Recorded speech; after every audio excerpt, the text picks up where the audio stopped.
website called All About the Tea. He told All About the Tea that during the fight,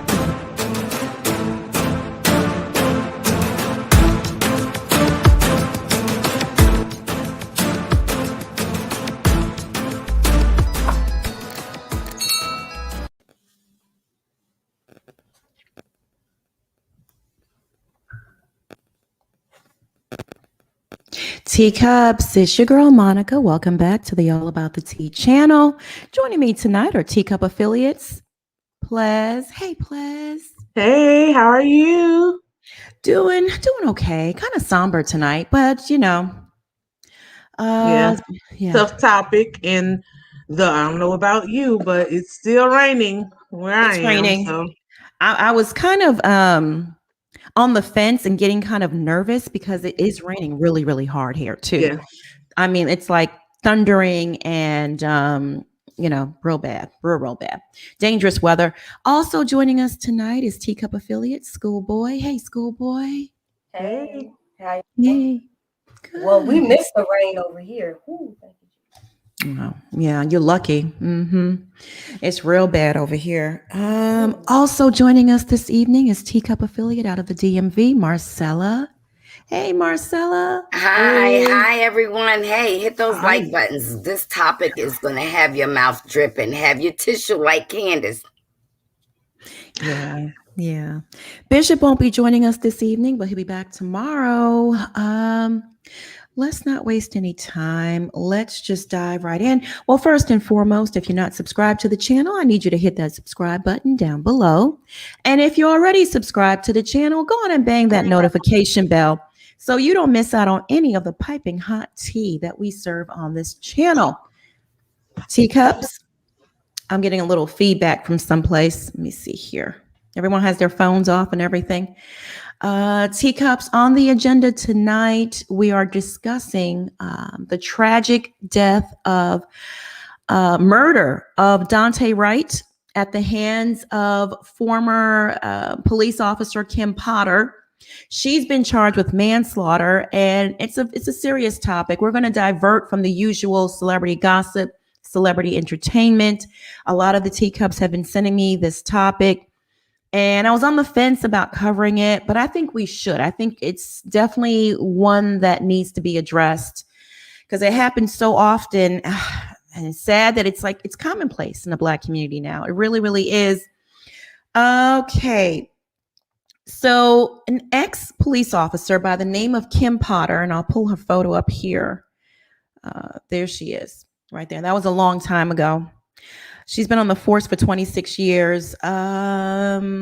She shot and killed a 20-year-old Black man named Daunte Wright in Minneapolis on Sunday after a traffic stop for air freshener hanging from his rearview mirror. She has been arrested and charged with second-degree manslaughter and also resigned from her job this week. I'll pull up the mugshot there. So she looks a lot different than when she was on the force a long time ago. Kim Potter is 48 years old. And like I said, she's been on the force for 26 years. So she's well trained. Okay. She knows the difference between a firearm or a taser. First of all, they're two different colors and they feel different.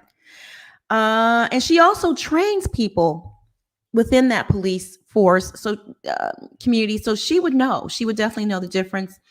Plez, just on the initial report, what are your thoughts before I play this video? Tired, Yeah. I did more research once you told me what the topic was going to be tonight, but I have to be honest. I always talk about mental health and self-preservation. For me, at this point in my life, I see and I hear these things, but I keep them on my periphery. I don't go deep into it.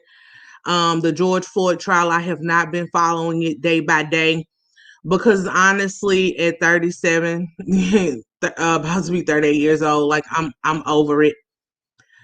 This country has shown us time and time again who and what they are. And so for me, I have to preserve my mental, because at the end of the day, I still got to go to work with these people every day. And if I allow myself to go where I tend to go, I can't, I can't engage, I can't be functional.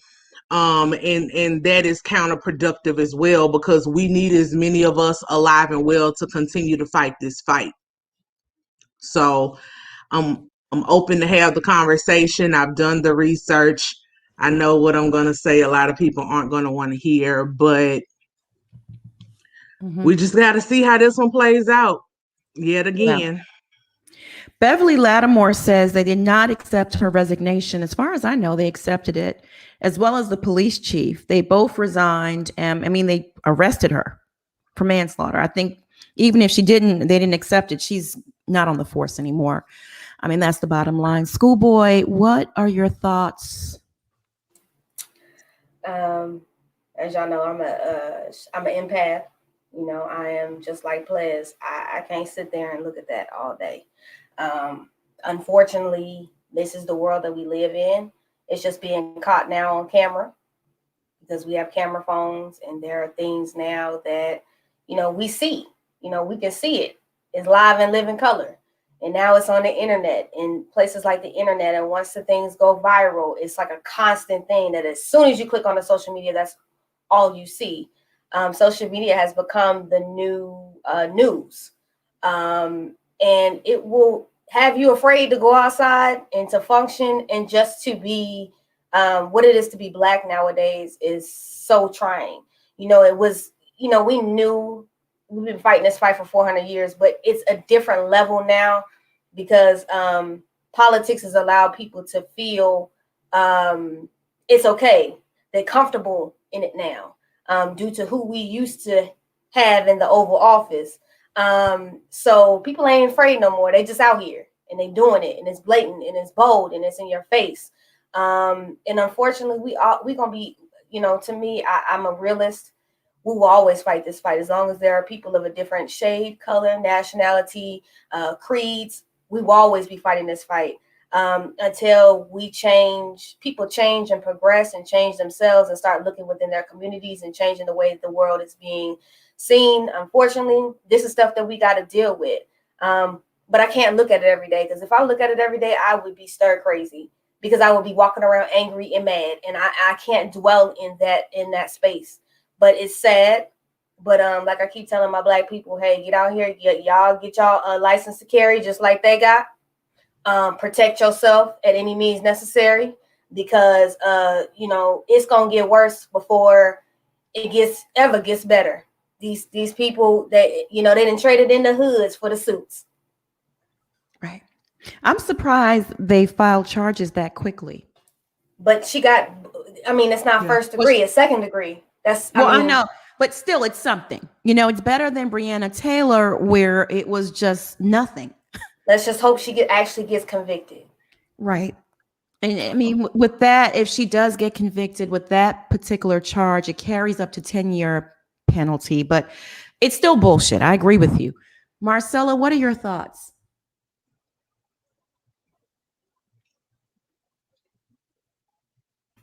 Okay, I want to read this to you. I thought it was a taser. I thought it was my apartment. I thought I saw him and her with a gun. I thought he was selling loose cigarettes. I thought she was there alone. I thought she was getting smart with me. And I'm tired of that. I am tired of law enforcement being able to murder Black Americans and non-whites and get away with it. We got to do something. We just can't keep talking about it without a resolution. We have to do something. And here, everybody has a gun. So we got to use these guns responsibly. If they start convicting these police officers for murdering people, then it will slow it down. But until they say, you're just going to have to, because when they resign, they can go in the next county and get another job. They can go somewhere else and get another job in law enforcement with complaints. So we got to work together. We got to talk to our children. We got to talk to our congressmen. We have to talk to our senators. If this is truly hurting you, Let's stop talking about it and do something about it. Don't talk about it, be about it. Absolutely right. Let me go ahead and share my screen and play a video, basically of a local news report, just to bring everyone up to speed on everything. Okay, let me just change some settings here in my sound.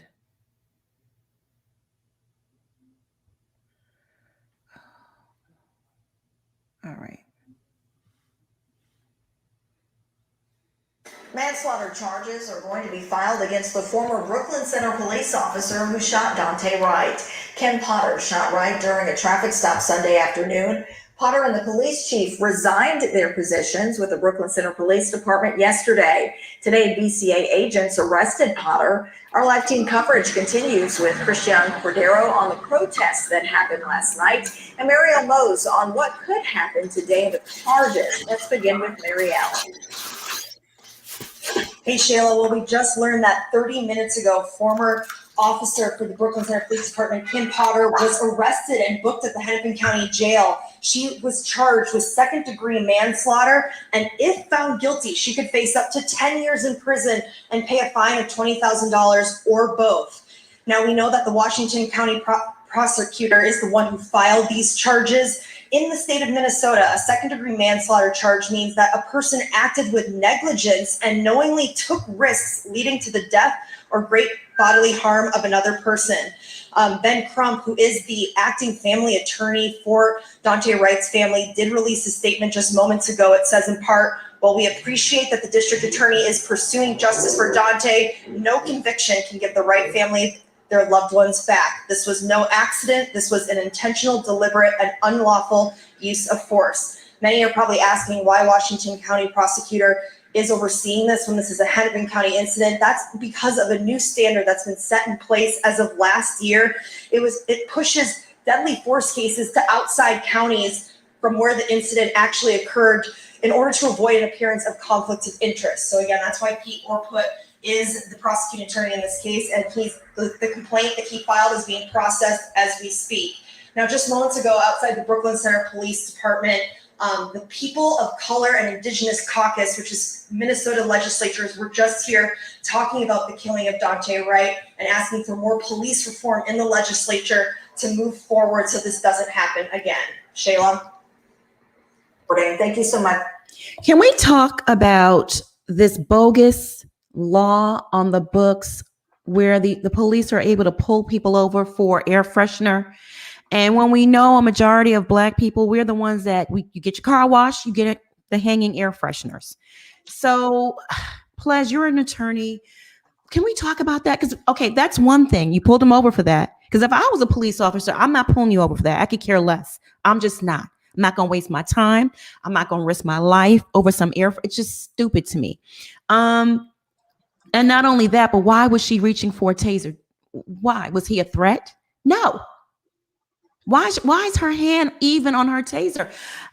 I have so many questions. I'm so frustrated. And this is why I don't cover stories like this, because it always gets me in trouble, but I don't really give a shit tonight. I'm just going to speak my mind and tell y'all how I feel. Plez, what are your thoughts? So there are two things. Yes, those types of misdemeanor things where they can seek probable cause, they are what they are. They're BS. Most cops do ignore them. However, they have quotas. They always have had quotas. So when you don't have enough arrests or ticket writing or whatever, you start to look at other things. When I was living in New Orleans, they would do speed traps all the time. Or like I lived on the West Bank, you had to get on the bridge to go to the other side of the river. They would just sit on the side of the river and pull you over if you didn't have your seatbelt on. Like they would literally stand outside their car, you over. And you knew it was quota time. So they always do that kind of stuff. But when you get into the criminal justice system, they will also tell you that a simple traffic incident often leads to their biggest busts. It's where they find the people who have warrants. It's where they find people who they've been looking for a long time. So in this instance, Monica, what I think what the part you're missing and what happened was they pulled him over for that, but while they were running his identification, he came back with a warrant. He broke away from them while they were attempting to arrest him and tried to get back in the car where his girlfriend was. And that is why she then tried to pull her alleged taser. But part of it is you have to rethink the mindset of policing. And this is why when people talk about defund the police, people get mad and say, oh, that's stupid. Well, first of all, they're confused. They don't really understand that the defund the police movement is simply saying police get a budget that's huge. Take some of this money from that budget and get more social workers, get more case managers, get more therapists, get more people who can go out to scenes like this and talk people down.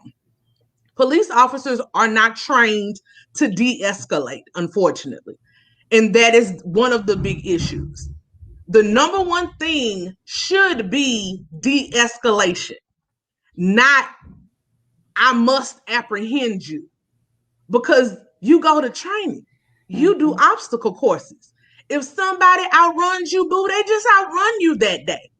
But their ego is so big that they actually get ridden in the precinct, in the locker rooms, in the meeting grounds. They're the joke of the department if somebody outruns them for the day. So then they feel like, I must catch you. I must apprehend you. His warrant was not for something violent. In fact, he missed a court date. He actually should not have. Yeah, he shouldn't have even had a warrant against him, honestly, because he missed a court date. But when you look in the system, he missed the court date because they sent the hearing notice to the wrong address. Yeah, they sent it to the wrong address. Yeah. So all of this is their fault, from inception. It was. But yeah. Again, we have so much of it to cover, but so I'll stop there. But that's the initial thing of it. He resisted arrest, and she pulled what she claimed she thought was her taser. I definitely don't believe that, but that's what she did. And of course, the people who want to justify it will always justify it by saying he should have just allowed them to arrest him. But in this day and age, you don't know what's going to happen once those handcuffs are on you and once they take you wherever they're trying to take you. And so the real issue is we have to get back to, or not even get back to, we have to completely dismantle what we think about policing in this country and what it means and what the rules should be for non-violent offenders. Yeah.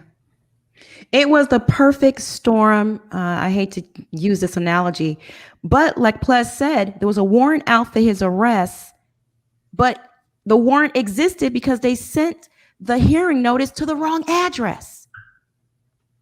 So had that not happened, had that not taken place, maybe, and he's a black man, again, I look at this whole situation too from a lens standpoint. I have been in situations, let me not say that, but I have spoken to some people that, white people that have spoken to me very frank about race. And the way they look at it is Black people wouldn't get hurt or wouldn't get killed if we just stop resisting and follow direction. Even though when you see a video clear as day of a Black man in his car doing nothing and getting shot, not this particular situation, but Philando Castro, that situation, he did nothing. He was sitting in his car. The police officer got arrogant, scared, nervous, threatened by the color of his skin and killed him. And how could you as a person, again, it's a lens thing, right? It's racist. looking at the situation through their own lens. Me as a Black person in America, I understand how threatened, uncomfortable a Black person feels, how nervous they feel when you're pulled over. So, I mean, his first inclination was to get back in the car, probably call his parents. And he had his mother on the phone. He did call his mother. He did. When I used to debate these things online, because I did. I used to go in the comments and argue and put you in your place. And after George Floyd, I didn't have I can't, and I won't. They know. Yeah. They know. And they see. Yeah. They see it. You know what I'm saying? You can literally Google right now. Right. And find hundreds of videos of white men actively resisting arrest. I'm talking about fighting. Oh yeah, they say they're gonna kill you. I'm gonna kill you. Yes, yeah, knives, machetes, a gun, nunchucks, drunken high as I don't know what, cussing and fussing, baseball bats and everything. But some kind of way, they are managed to be apprehended, and they live to see another day. They live to get their day in court.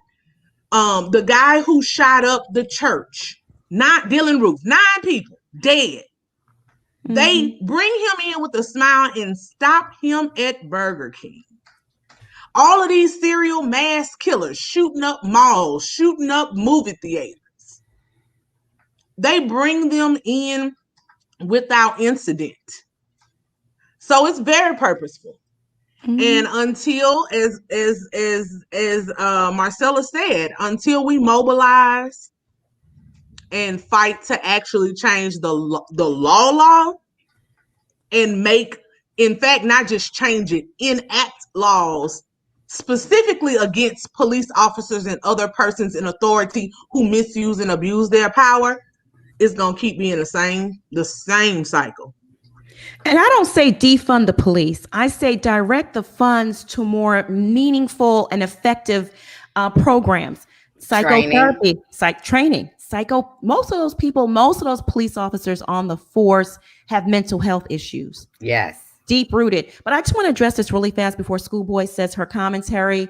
And this is what I'm talking about. This is the shit I'm talking about. I'm white, and that is the most disgusting thing to say. What? The truth? That as white people, don't you look at things through a different lens than Black people do than I would? How is that a disgusting thing to say? We don't look at it through the same lens. We don't. Schoolboy, what are your thoughts? I know you're ready to go off.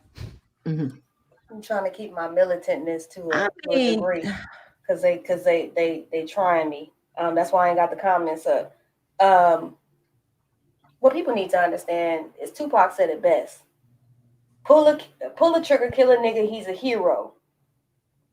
You're a hero because you're killing somebody of my skin tone. If I go into the most whitest of areas in Texas, I'm looked at as if I'm funny. What the hell are you doing here? You don't know. The first thing you want to equate you with, oh, you must be a rapper or a singer. You can't afford to be here. We can't be educated. We can't be doctors. We can't be lawyers. We can't be anything but the shit you see on TV. We can't drive a nice car without being assumed that we done stole the shit. Oh, you got to run the license plate. You know, if we're out late, we got to be prostituting and selling drugs. Why is it that we always got to be the stereotype? It's amazing.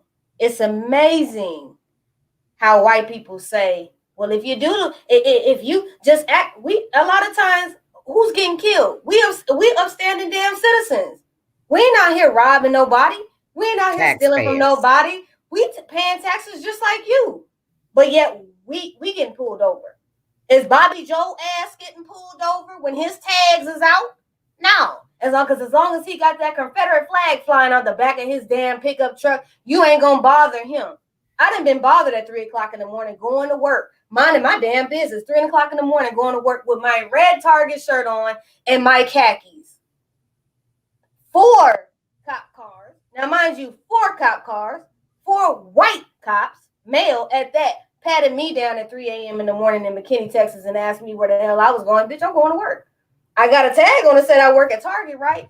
They called my job to verify if I work there. They didn't believe me. So don't tell me that racial profiling don't exist, but yet I'm with my white counterpart, coworker, who don't get asked nothing. She don't get asked to pull out her ID. She don't get asked where is she going, but I get asked that. And because I got a box cutter, oh, who you gonna go rob instead? Why is it that we always got to be violent? I'm so sick of being treated like we are less than and we are not equal. There's a lot of us more than our white counterparts, but we don't get the same pay. We don't always get the same respect. We don't get treated the same. But then when you try to have these conversations with white people, you act like, oh, well, you know, if you just do that, no. But y'all will be quick to lay down with us, have children with us, sleep with us, appropriate our culture, try to be us. But when it's time to really have a serious conversation about race, y'all ass don't want to have this conversation. Oh, well, you know, it doesn't affect, you know, well, that's not it. No, you fetishize our culture. You take from our culture, but then you sit up here and you kill us like dogs in the damn street when we ain't doing nothing but just trying to live. I'm sick of this shit. Why do every day I have to look on the internet and somebody's dead? But no damn reason. But if we do it to them, we gonna be up underneath the jail. Let a black cop kill a white person. Oh, hell no, he losing the license. What was that show that they did, that little mini series with the black cop killed the white kid, and then it was a whole, I forgot what the name of it was. It was like a little mini series, and they flipped the reverse role and the hell that they put that boy through. I think Mac Wilds played the cop. It was ridiculous. But yet they showed in there how the white cops would go to the projects and sit around and drive around and look for shit to find. Look for people to harass. Everybody that live in the projects ain't out here thugging and selling drugs. Everybody in the suburbs ain't upstanding too. Hell, I lived at one time when I lived on my street. We lived right next to a damn meth house and didn't even know it was a meth house until it got busted. And it was white folks. So we need to stop trying to say that all black people are the same, because we not. I'm tired. I'm tired of looking up and we dying. I'm tired of looking up and it's another hashtag. Why we gotta keep hashtagging names? I'm sick of the shit. I'm sick of it. Why we can't all get along? My people can't get their 40 acres in a mule, but anybody else to come over this damn country, y'all make sure their voice gets heard. They just had a kid in Oklahoma was in school, or in Texas, I think down here in Texas. The teacher called him an N-word in the class. Don't make no damn sense. They reenacted slavery. They enacted selling black children in a slave class. It's a damn shame, and I'm tired. I'm sick of the shit. We just want to live the same way y'all live. We want to go and be able to be out with our families and be functional. Then you got that jackass that harassed that boy in the neighborhood, white man. What's wrong with y'all? But I forgot that orange man made y'all comfortable. But I'm going to tell you, this shit ain't happening on my watch, because I'm going to protect myself. It's a very emotional and triggering conversation. I understand exactly how you feel, Schoolboy, and I wish I was there to give you a hug, because I get it. I understand. And I'm with Plez. Sometimes I just got to disconnect from it all, because it's so triggering. And if you really sat around and watched everything that went down around us on the news and on social media, it makes you want to go out and hurt somebody. And we can't live like that. And you know, when you mentioned in your statement, when your commentary, when you said we're not all the same in terms of black people, we are all the same. We're all black. We all bleed the same. And I don't care how any white person views me. Yes, I am the same as my brother in jail, or the man in the White House, the former president in the White House. We're all the same people. Do we have faults? Do people do things? Yes. But everybody bleeds the same. That's the problem right there. Oh, you're not that type of black person. Yeah, I am that type of black person. That black person is me. We're all the same. When they stop looking at us as the color and as the person, we can move forward in the society. That's the problem. That's the problem right there. Marcella, what are your thoughts? You're on mute, Marcella. I want every person on our page tonight to realize we're not racist. What we're saying is that being Black is almost a crime in America. I can tell you when I first built my house and I was the only house in the development and a Caucasian lady was driving through. I was planting flowers on the side of my mailbox and she said, "Who lives here?" And I said, "I do, ma'am. What's your name?" She wouldn't tell me her name. She never asked me my name. She said, "Well, how do you live here?" And I thought I would crack a joke and tell her that we sell meth in here, cocaine, heroin, and everything. Do you know that she called the police on me, and within an hour and 30 minutes, you had sheriffs over here, police over here, dogs, and my attorney lived right behind me in the next neighborhood. They rolled up on me and said, "You selling drugs in here? We need to search your property." And I was like, "I'm not going to let you in my property." And so I called my lawyer. He came. And because I told this lady I sold drugs over here, because it's, you know, a lot of Black people don't live around here. They viewed me as a criminal before finding out my husband was a narcotic agent. So I just feel that we get treated wrong. I have been stopped for the car I drive. For the car I drive, I've been stopped to find out who this car belonged to. I am tired of being, you know, discriminated against, because that's what it is. But I'm going to tell you something. What fears white police and white people is that we're educated, that we're big and muscular. They feel that we're going to overtake them, that we live just like they do or better than they do. They don't like it. But that is no reason to kill my child at the end of the day. I get scared for my Black son. I get scared for him. But I tell him when he leave out of there, drive respectfully. If you drink it, call and let me know so I can come and pick you up, because I'm afraid. And when players said quarter means the police officers got to give out enough tickets to have revenue for the city. The city need money. You're going to start getting tickets. And defunding the police, they need to train people with it. You know, in my neighborhood, we have coffee with the cops, and we start at elementary school because there's a lot of Black children that are afraid of the cops.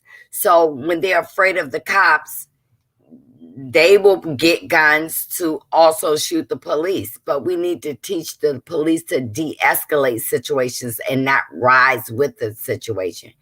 I'm afraid.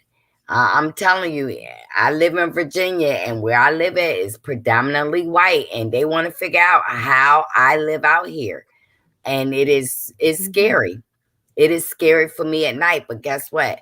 I'm locked and loaded. And if you come in here, it's going to be like a roach motel. You will check in, but you won't check out. I'm asking questions later because you shouldn't be in my house at night. So I'm just saying that we need to stop saying that if a Black cop did this to all white Black people. This is not a racist conversation.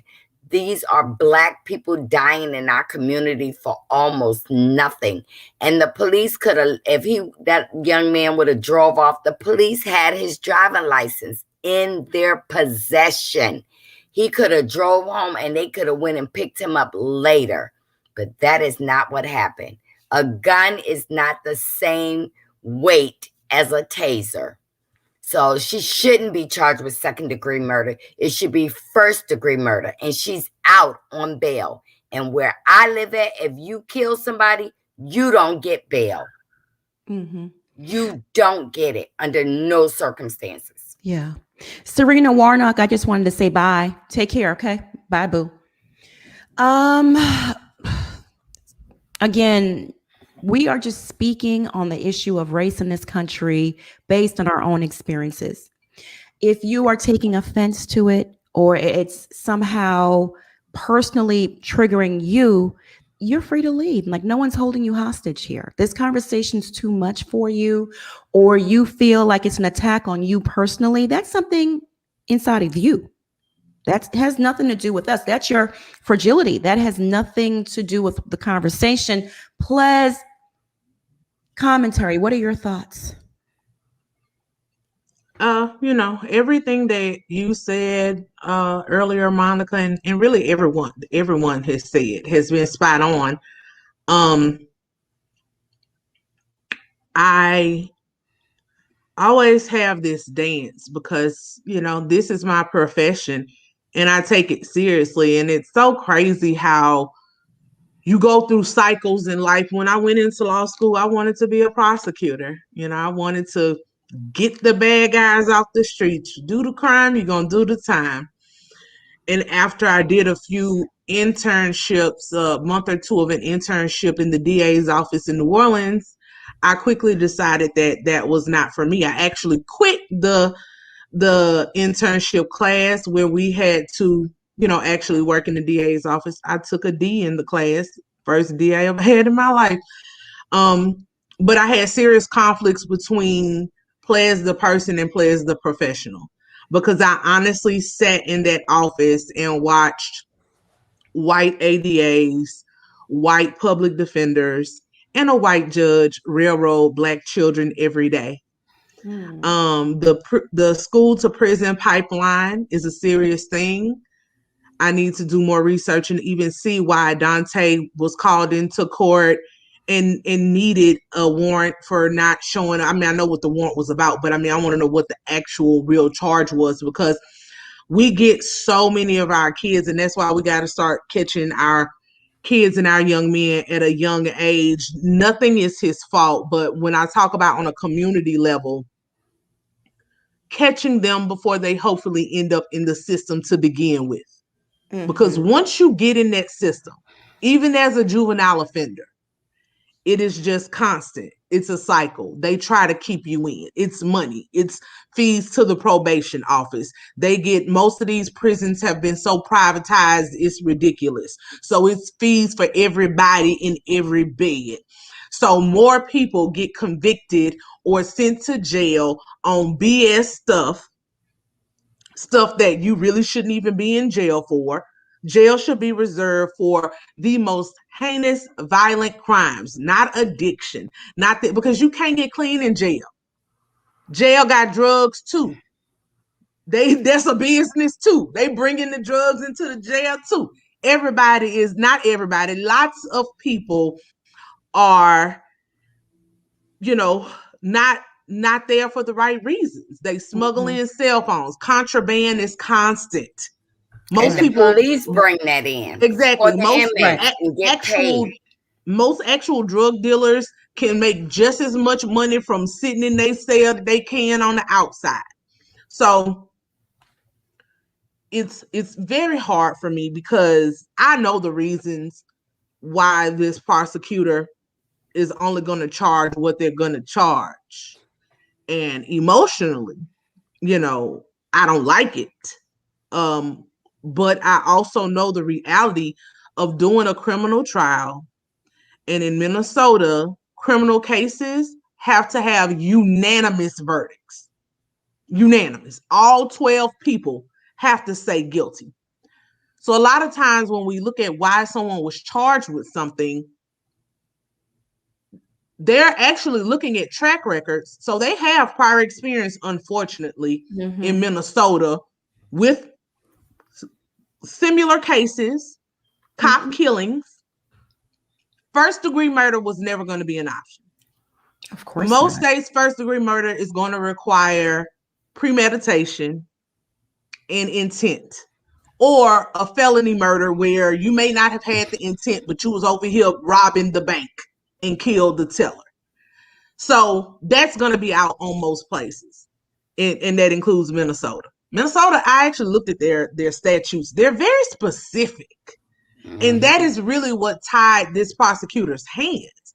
Like, their second degree murder requires so many different parts. And so when you're looking at a law and you see and almost means shall in the law. Like Yeah. that means you have to have every element present. It can't just be this, but Oh, not that. this. It has to be Mhm. everything. And if you don't meet one of those elements, or you have reasonable doubt in one of the elements, and you got one person, just one person who says, I don't believe they're guilty, then that's it. You have an acquittal and you have everybody mad, and then you have double jeopardy because you can't recharge Right. for the same thing. You can't prosecute for the same thing. Their first degree manslaughter is very specific for heat of passion. It's very specific. Hold on, I can read it to you, but it's very specific in what they say is first degree manslaughter. You have to intentionally cause the death of another person in the heat of passion, provoked by words of acts of another, as would provoke a person of ordinary self-control under like circumstances, provided that the crying of a child does not constitute provocation. Like, I don't know if y'all could understand all of that, but that's a lot. That's a lot to have to prove. So even if you felt it was intentional, one, intent is very hard to prove. Very. You know, you got to get a lot of experts on the stand to say she intended not only to pull a gun, but then intended to kill him with the gun or cause severe bodily harm. And you already have her building a defense to that by saying it was an accident. It was a mistake. I thought I had my taser. What they actually charged was the second degree. And honestly, it's the one that the only one that they can, possibly win. So a person is guilty for manslaughter in the second degree if the person causes the death of another by the person's culpable negligence, whereby the person creates an unreasonable risk and consciously takes chances of causing death or great bodily harm to another. That's it. Even if she thought she was pulling her taser, she was negligent, if that's what she really thought, because as Marcella already said, for someone that's been on the force for 26 years, she has enough experience and knows the difference between a taser and a gun, the weight of them, not only the weight of them. If she was following her department standards, both should have been on opposite sides of each other. Your gun is never right next to your taser. And your gun is on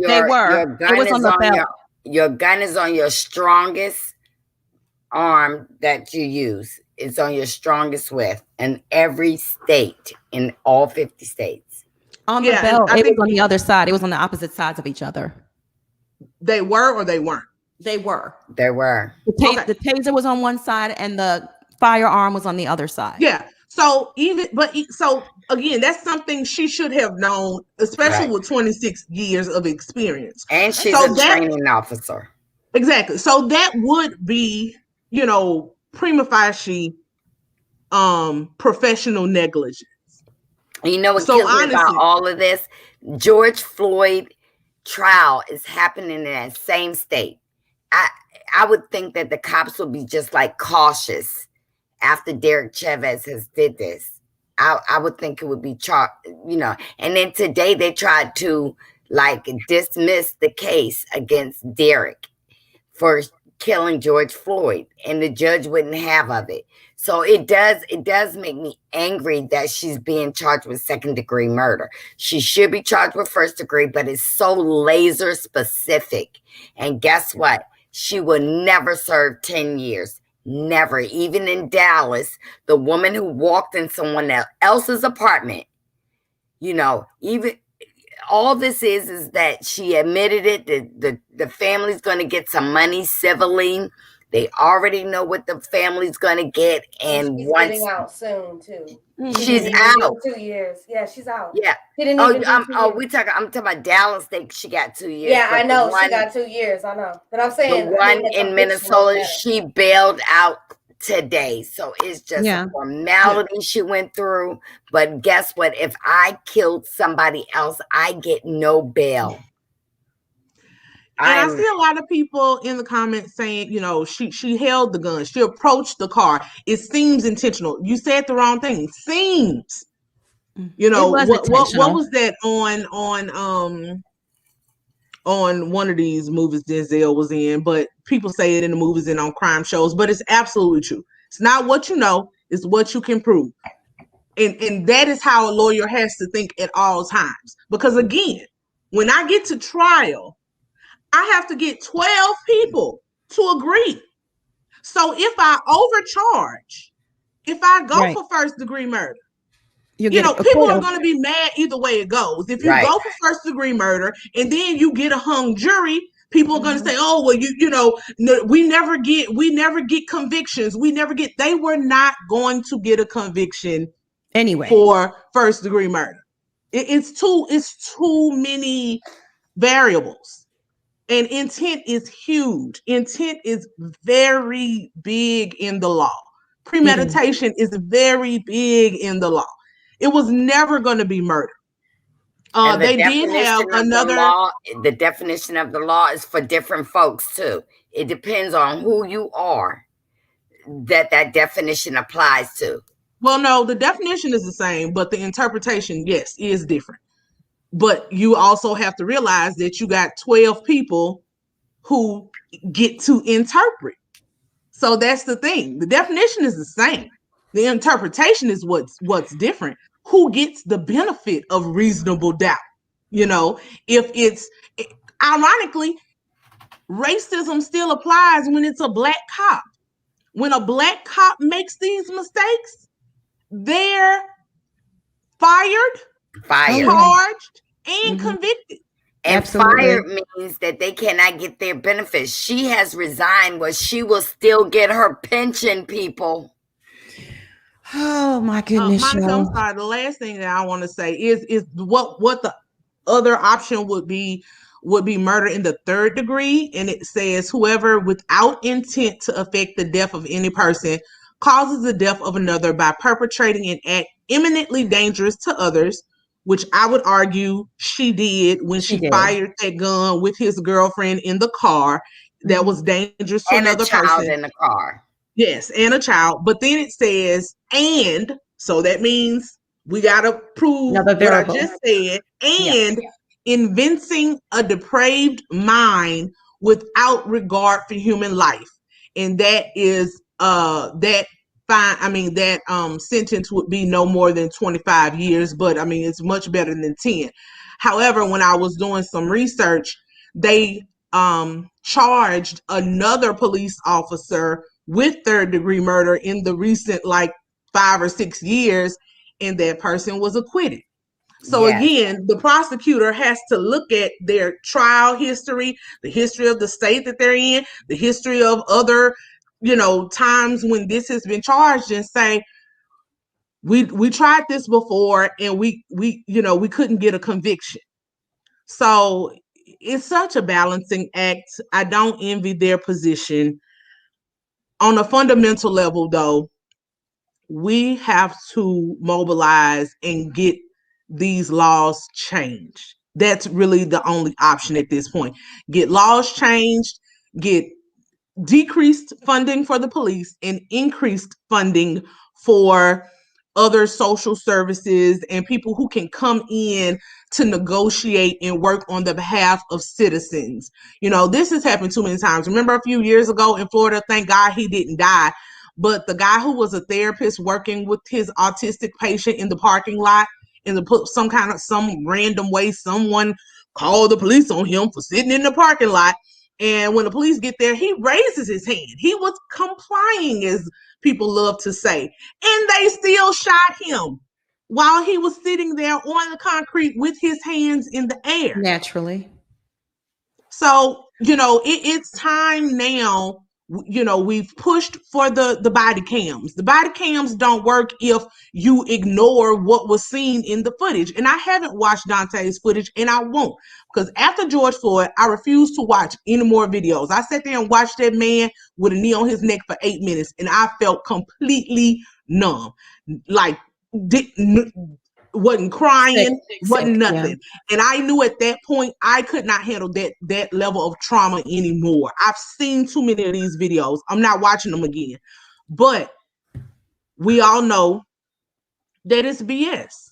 And we all know that the only way we can change it is if we force all of these people we voted for to make some changes and hold their feet to the fire and demand more options. At the very least, police need way more de-escalation training and conflict resolution training. I love what Marcella said about coffee. It's important that people who are policing your neighborhoods, you know them. They know you. You build the rapport and the respect. But that only happens in certain neighborhoods. They protect and serve some neighborhoods. They police and patrol other neighborhoods. And that is the issue. That's one of true. many. Because during the voting time, nobody wanted to go down to the lower income houses. I took my jury off and said, look, y'all want to get out of the situation. We need to vote. And I had to take my jury off. Yes, they had me scared that something was going to happen to me, but those lower income people were the nicest people I ever met.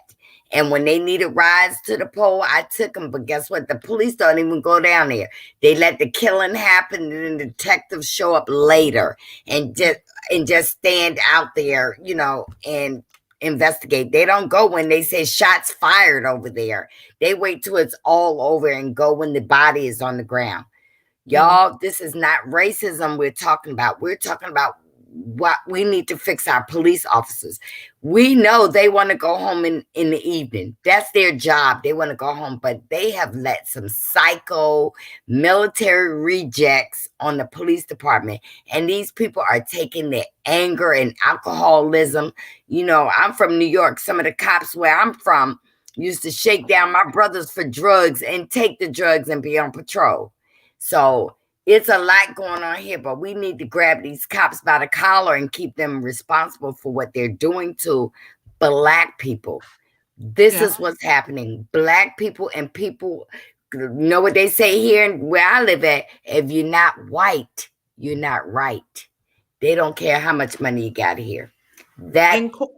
Qualified immunity and the prison industrial complex are the two greatest factors right now keeping slavery alive and well. It's literally legalized slavery. Qualified immunity Systematic. Qualified immunity is legalized lynching. Systemic. Wow. And the prison industrial complex is legalized slavery. And Monica, I completely agree with you. I also, because I work in these circles, I get a lot of that. Oh, you're not like them. And I am immediately offended because Absolutely. I don't know what like them means. Right. My grandmother raised 11 children on welfare. 11. So if you ever disrespect me or anyone who looks like me or my grandmother or anybody, when my mama always taught me when I was at these big law firms and doing this and this and that, I treated everybody the same, whether they were the janitor, the receptionist, the paralegal, the partner, the senior partner. You always treat everybody the same because, as Monica said, at the end of the day, some Black people like to get to their level in life and try to say, oh, I'm not like them. Yeah, you are. We are. We're all the same. So let that Uncle Ruckus-ish go. Don't trust them new niggas over there. Like, nah, you're the same, bruh. Guess what? When they pull you over, you're the same. I have friends who, lots of Black people in New Orleans, upper echelon society, very respectable people in all of the Jack and Jills, in all of that. And when one of my best friends, he always tells this story. Before he got to law school, him and some of his friends went to St. Aug High School, which is a big high school in New Orleans, for black males, all black young men. And his father was a judge. His father did well. His father went to school, got a law degree, made a big money in the law firm, became a judge, did right by his sons. He was driving his father's Benz, two friends, and police pulled them over and put guns to their head and made them get out on the concrete. Right. Because at the end Just of the day, like, may he rest in peace, original. Well, I shouldn't say rest in peace. Let me not say that. But old Kanye once said, even if you in the Benz, you still a Negro in a coupe. And he said a different word, and I ain't gonna say that right now. Yeah. But that's literally what it is. You can think because you drive this and you live in this neighborhood. Some people don't even think you belong in a neighborhood. Another woman that was a friend to my judge, that was a mentor to me, said that her children, they live in English Turn, a big country club neighborhood in New Orleans. They were recently playing tennis, and a white neighbor approached her grandchildren, ages 6 and 8, to interrogate them on why they were at the tennis club and why they were playing. Did they belong there? Her and her husband have lived in this community for over 20 years. And I want to say this before we go any further, Monica. I want y'all to don't get it twisted. I never said that I was scared to go on the project. I'm from the projects. And you know what the blessing of that is? I know both sides of the track. I said that I went into the project. I just took my jewelry off. Now, I'm not stupid, but I'm just letting you know that, we need to educate ourselves all the way across the board. And I'm not afraid to go on the projects. I'm from the projects. I'm about that life. Don't get it twisted. 55 and still will go to your tail. So, Miss Lady in the thing, if you don't like what I'm saying, bye. C'est la vie. Hasta luego. I will say this. I want us as a community and Black people to stop saying that. And I see this in comments a lot on social media. This is why they think we all the same. And this is why, I'm not that type of Black person. Stop saying that. Because if President Obama didn't teach you something, at least he taught you that. At the end of the day, wasn't he just a nigger in the White House? Right? His many, many degrees, his education, his accolades, his zero criminal history, none of that mattered, did it? At the end of the day, he was just a nigga in the White House. Mm-hmm. Wake up, people. We're all the same. So stop perpetuating that bull crap. Stop it. Please stop. Stop saying that in comments. Doesn't mean stop saying that in comments. Stop saying this is why they look at they look at us this way. I'm not that type of Black person. We're all the same. Just stop saying it. It irks me. I'm gonna add T-Ness to the chat. Hey T-Ness. Yeah. Hi guys, how are you? Good. How are you? I'm good. This is so ironic because I just spoke to my son today. I have a Black young man. He is 19 years old. Now he graduated at the top 25% of his class and got a full ride to a white university in Florida. But I just had this conversation with him. The first semester, I did not allow him to go to school because of all the social unrest. And now it seems to be coming back around full circle. And I'm still, having these conversations. When you drive, make sure you're driving, the appropriate speed. If they ask you to pull over, be respectful, do what they ask you to do. And, my heart goes out to these mothers that have lost their sons to violence. And my thoughts and my prayers go out to all of them. But I just wanted to say hi. I don't normally come on. I'm a little nervous, but I totally relate to Marcella. Having a Black son in this society, it is very scary. I stay with a heightened sense of anxiety. But I know that God got my baby, Yeah. And I'm praying for all of these young Black men. And I'm an educator as well. So I educate all. I don't see color, but I am particularly cautious when it comes to our young Black boys coming through the school system and trying to keep them on the right track so they don't have to go through situations like that. God bless you. God bless you, and keep educating the youth. And because it is different. It is different for a Black boy in the education, Black kids in general, in the educational system. I mean, there's been so many hot mic moments where teachers, white teachers, are, speaking down on Black kids, using the N-word. And you would be so surprised how many of our colleagues that don't really get it send our children out of the classroom, and they don't want them to get the education that they deserve. But my plight is to make changes in the education system, because it's not right. It's not right. Everybody deserves a fair education. Everybody deserves to be treated equally. And that's what I just feel like it's just a bad situation all around. Thank you for doing that wonderful service. We appreciate you and all your support. You're here every night and you're so supportive. Thank you. I love you guys. You all keep me grounded. I appreciate you. We love you too. We love you. Bye. Bye, honey. And I want y'all to know my son went to jail. And I'm going to tell you something. His commissary every month, they make sure they're making their money when they lock our sons up.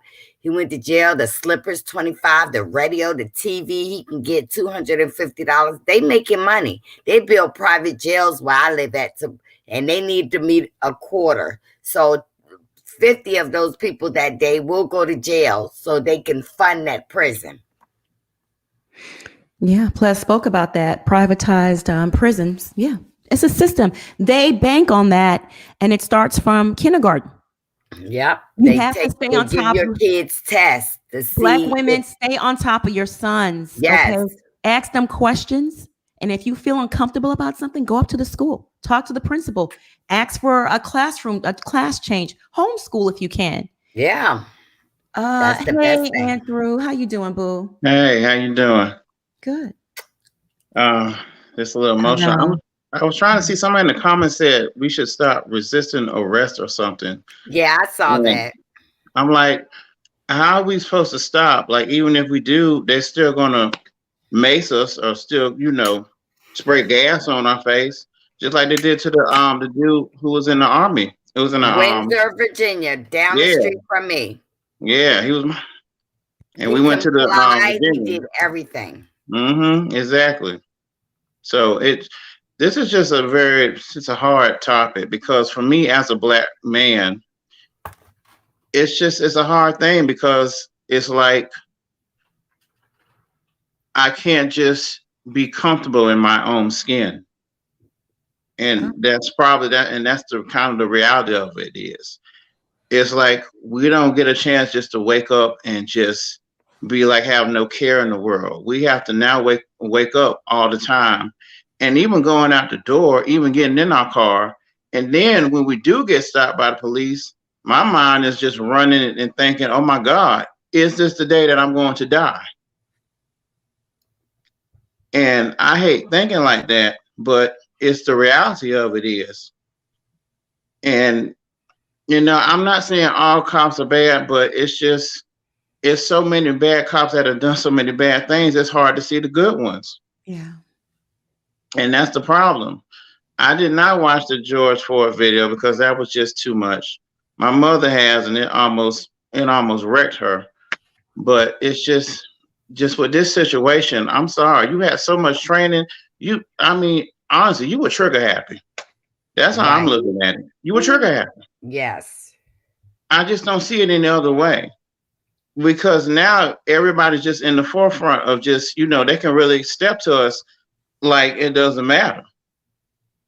Like they can just make up any lie just to, get something started with us. Yes. And we're not even starting nothing with anybody. So it's just it's very emotional. And I just pray that we can really find a way to really come together in these times, because just even dealing with this pandemic, we still dealing with these situations. Mm-hmm. So It's my sad. just heart is just a little, it's full tonight, and It's heavy. It's heavy. it's The very playing heavy. field is not level. So you're right. When a Black person wakes up, puts on, we brush our teeth, we comb our hair, and we leave the house, it's not the same thing. We're always on guard. And, All the heart. and you say we're angry Black woman. This is part of it.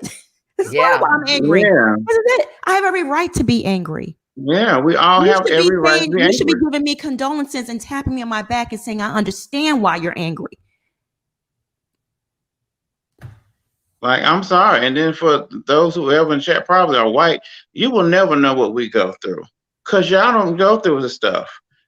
And my thing is, like, who are you to tell me that, how I should feel when you ain't even going through the same stuff I'm going through? We are totally different.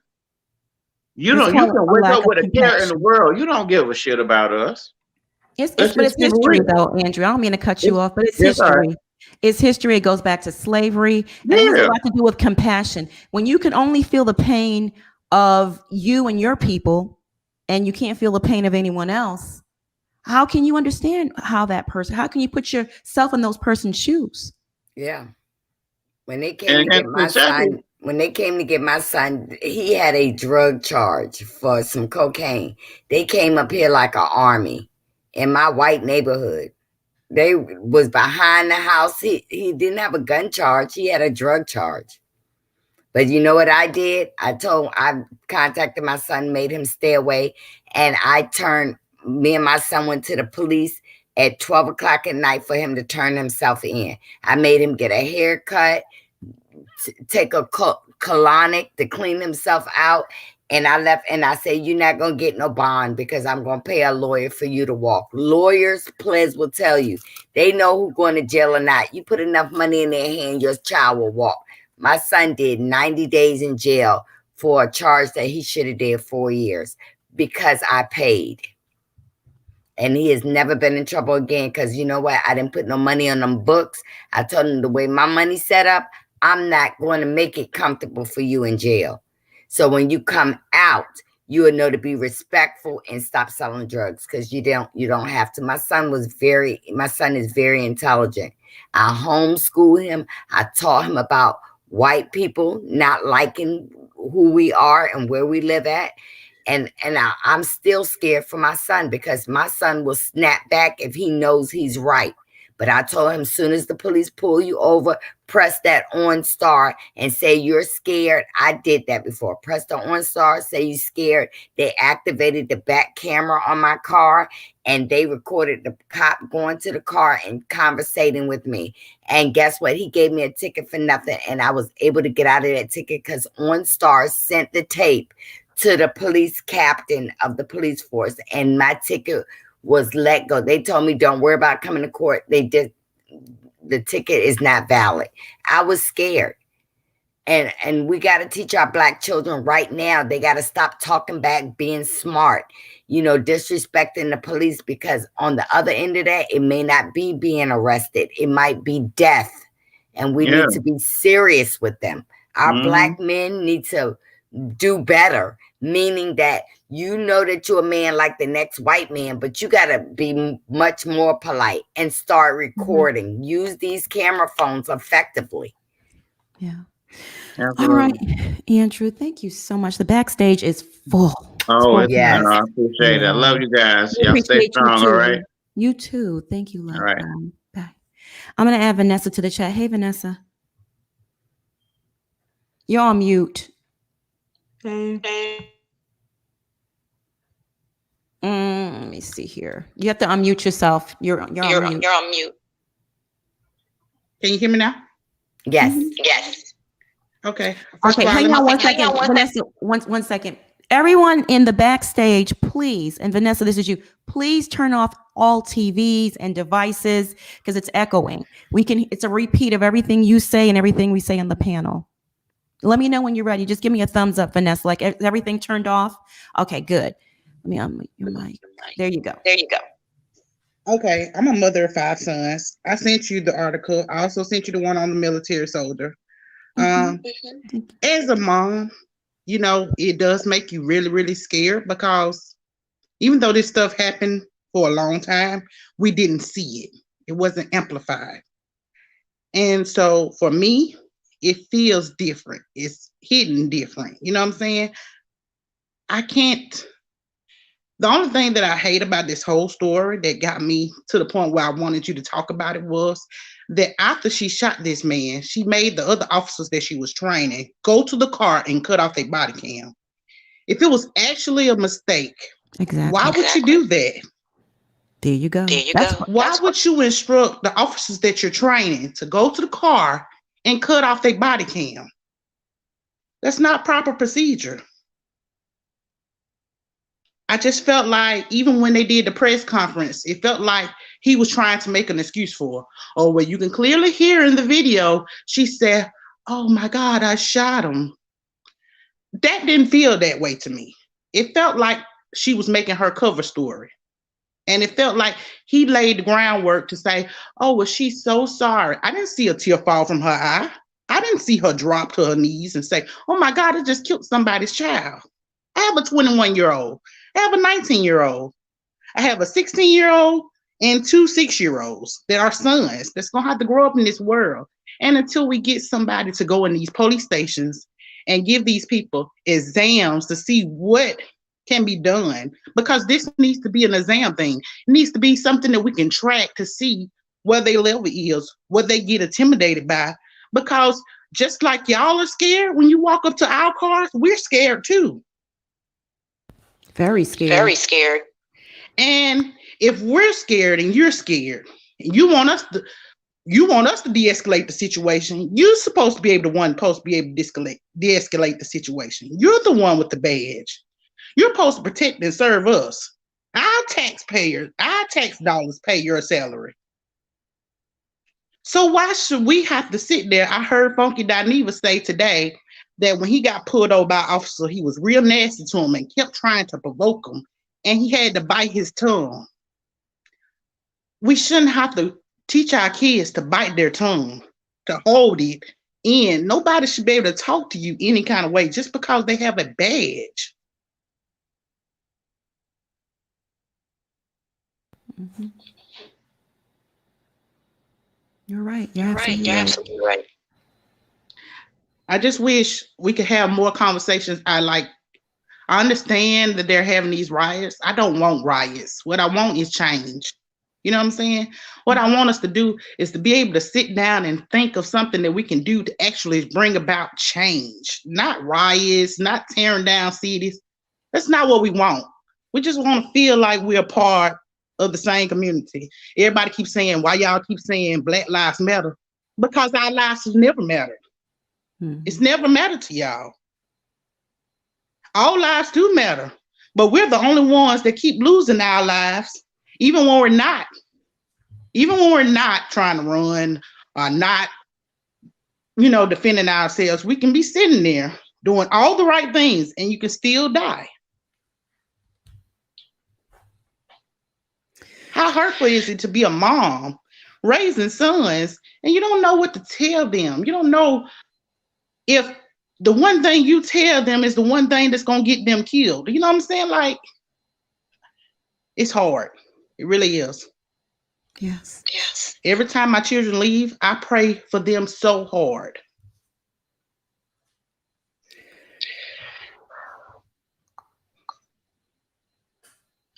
Thank you for coming. I appreciate y'all doing it. I really do. I appreciate it. I appreciate you being so open-minded to do this stuff and be one of the ones to get it out. Because I believe us talking about it will help us to understand what's going on, to help us teach our young kids and nieces and nephews and uncles and stuff like that. Teach everybody how to, to get along. But it's got to be some changes. And we got to start from the top. Absolutely. Our elected officials that we put in office, they got to change too. They'll never change. Politics.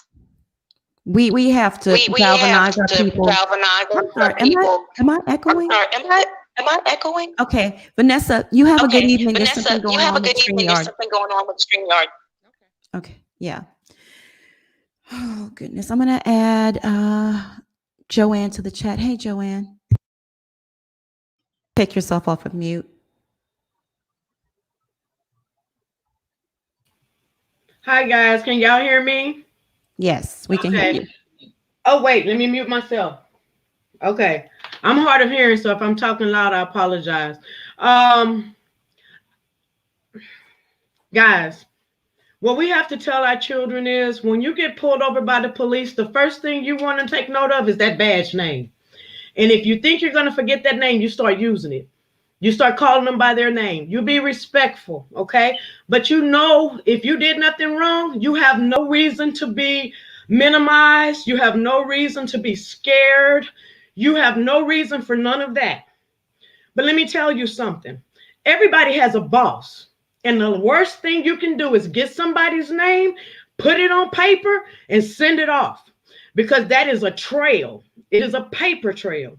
And nobody wants anybody's boss calling them in for anything that they did. So, sir, I'm going to be respectful with you. And if you're pulling me over for no reason, you're going to tell me why you're pulling me over. But first of all, what I'm going to do, I'm putting my hands out the window. Because this is telling you I'm not a threat to you. This is also on your camera. My hands are out the window. It's also a signal to you as a policeman that I know somebody on the police force. Okay? Pay attention. That name, that unit number. The way they get us is with the pen. If you can put your words together, you can slice and dice. And if you send it to the supervisor, they don't move. He got one. Send it to them. If you don't get no movement, you send it to the White House. The White House got a website. At the bottom, it says contact us. I sent him one today. I sent one to Trump when this first popped off. How are you the leader of this country and you pass a law about lynching? Well, you're right. A man just got lynched on national TV and we're watching. And I'm a mother. What about the rest of these mothers? What is wrong with y'all? But now, my mothers are coming together. We are the ones that cry. It's us. What we gonna do? We gonna sit here bumping? What we gonna do? I say, you get on that contact and you flood that White House every day. You flood it every day. Trump was out there. I ain't heard nothing about no Asians, and I don't want to discount nobody's experience. But let me tell you something. There was a tribe called the Igbo. I just sent this one to him because you want to talk to me about the Jews and the Holocaust, and that didn't happen here? This happened here. When you go to sleep at night and you look at the top of that White House, my people built that. Do you understand? There's blood on those rafters. Do you understand me? So when you close your eyes and you look up, you think about me, sir. Because I made that. We made that for you and everyone that come behind you. But let me tell you something. We have to take this to them. We can't sit here talking about it. We have to put some action behind this. You understand what I'm saying? But one person cannot do it. If we're all over, all of y'all are watching this, you got the internet. You put your feelings, you be respectful. Because anything you say that's out the line, they will probably try to take it as a threat. So you be very respectful about what you say, but you speak your mind. And you put it on that website and you send it. I don't care if you got to do it every day. I call that a mass protest. And I ain't went nowhere. I'm sorry for hollering at you guys. I love all of you. No, we appreciate it. We needed that. We needed that energy. No, don't be sorry. That's all I had to say. That message, the energy, we needed all of it. So thank you. I'm thank sorry, you so y'all. much. Please don't say sorry. Please don't be sorry. That's all. I enjoyed every minute of it. Thank you. Thank you, sister. Thank you. Oh, let me say this. I did my DNA. There have been rumors that, Indian, Spanish, all this. I came back 89.7% sub-Saharan Africa, 56% Nigerian. These were my people you brought over here. Now I can say that with conviction. These were my people and you owe me. I'm big mad. I'm big mad. A lot of my heritage was lost. And I'm big mad. I'm big mad. This stuff is going to stop. And it's only going to stop when we stand up. We ain't got to run and tap nothing. That's not us. We don't want no TVs. What I want to see the TV for, to see you kill me on it? I don't want no TV. I want you to fix this. Asians, I didn't hear nothing about no Asians during Trump administration. So as far as I'm concerned, this is something you brought in with you like fake news with Trump. Because I ain't heard one report. Maybe I'm out of the loop. But I didn't hear nothing about no Asians when Trump was in office. All of a sudden, it's brand new. But let me remind you something about them too. They got on the boat and came over here. Mine was put on the boat and bought here. You better fix this. You better fix it. They need to fix this. Y'all, I gotta go. I'm hot. Yes, ma'am. I gotta go. Yes, ma'am. Bye. Good evening. Have a good one. Bye. Oh my goodness, we needed that. We needed that energy. I felt Absolutely. her on that because I ain't never heard nothing about no Asians. But That's true. Where did that come from? But let me say this.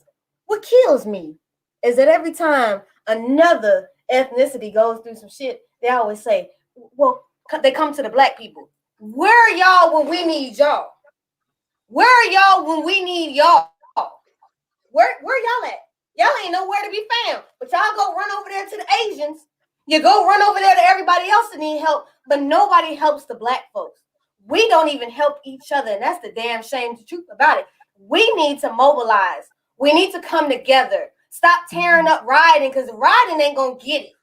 We need to go down. We need to vote. We need to sit up here and vote these people up out of the offices, because if we don't vote people in that look like us, that understand where we coming from, that understand what we've come from, we can't make change in this world. We got to make change. But one thing, I'm tired of y'all. Stop coming to us. We've been 400 years oppressed by the same damn people. But y'all can get out here and have one protest march and everybody runs to everybody else's aid. But what about the black folks? I'm sick of that shit. Stop asking us. But like you said, Schoolboy, part of it is us. The Asians are mobilized. They have interest groups that go and lobby specifically on their behalf.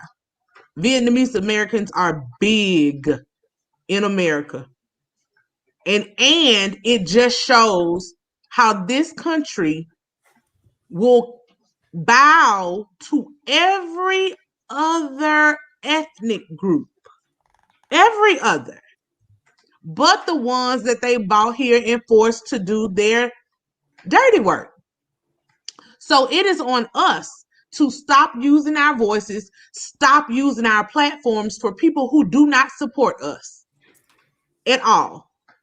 I am sorry about what's going on in the Asian community, but I haven't spoken on it, won't speak on it, ain't got nothing to say about it.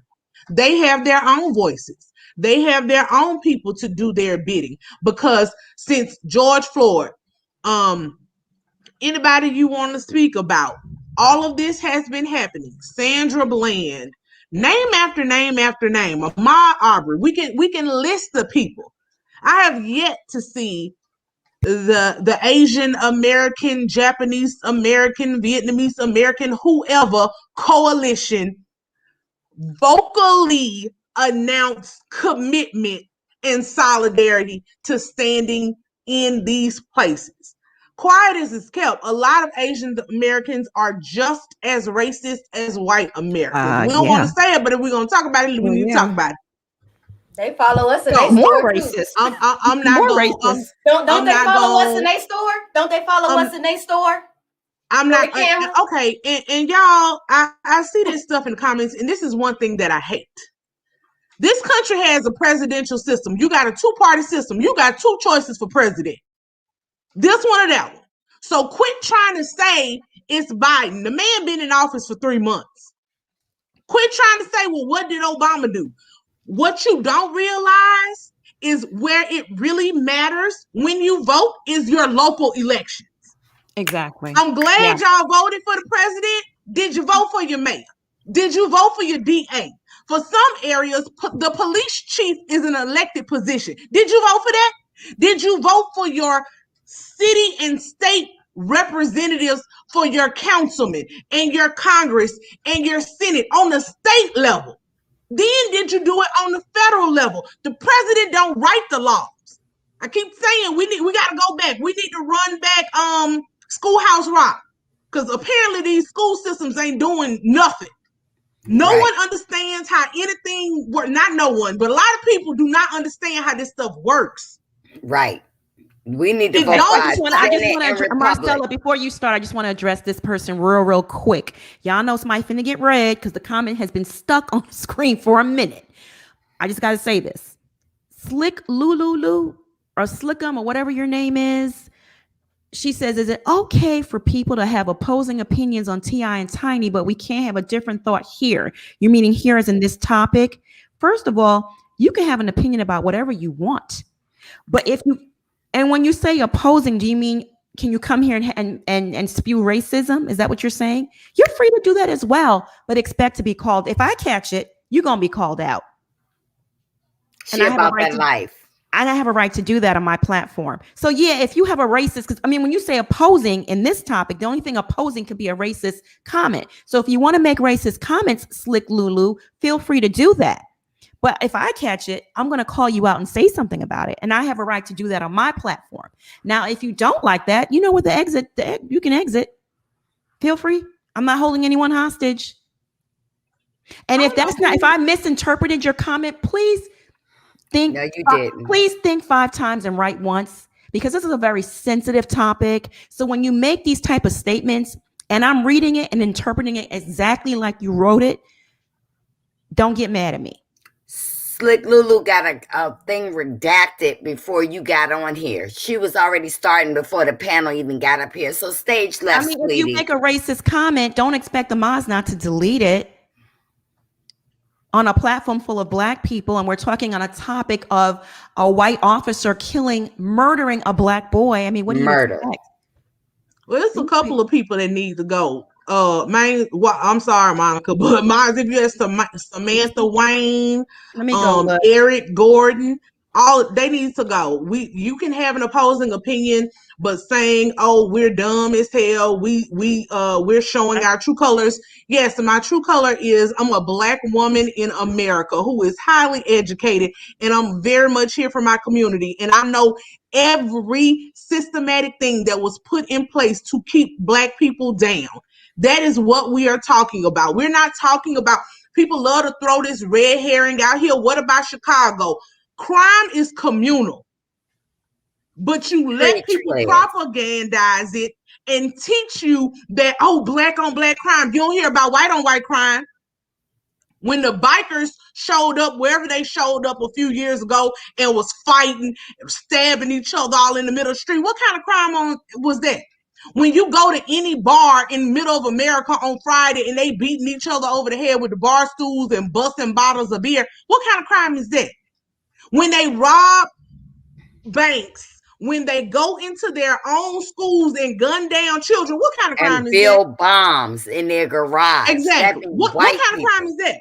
Like, let's get into crime. Let's talk about it if we're going to talk about it, because it's not just what our community is doing. And in this instant, the issue is the people who are in authority do not implement authority in the same way. Again, I can show you video after video after video of white men resisting arrest, robbing banks, stealing, killing people. Whatever you try to say that Black people do it, get away with it, fight the police, and live to see another day. We saw it on national, international television on January the 6th.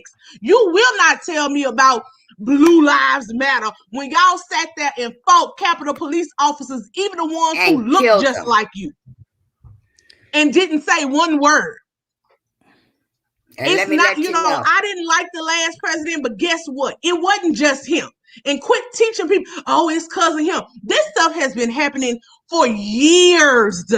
He just emboldened it. Years. He took the sheet off of it a little bit, but the Ku Klux Klan has always been filled with police officers and businessmen and the people who do your mayor. That's why they had to wear hoods, so you wouldn't know who they were, and you'll still come bring your black dollars up in their business, because that's all they care about.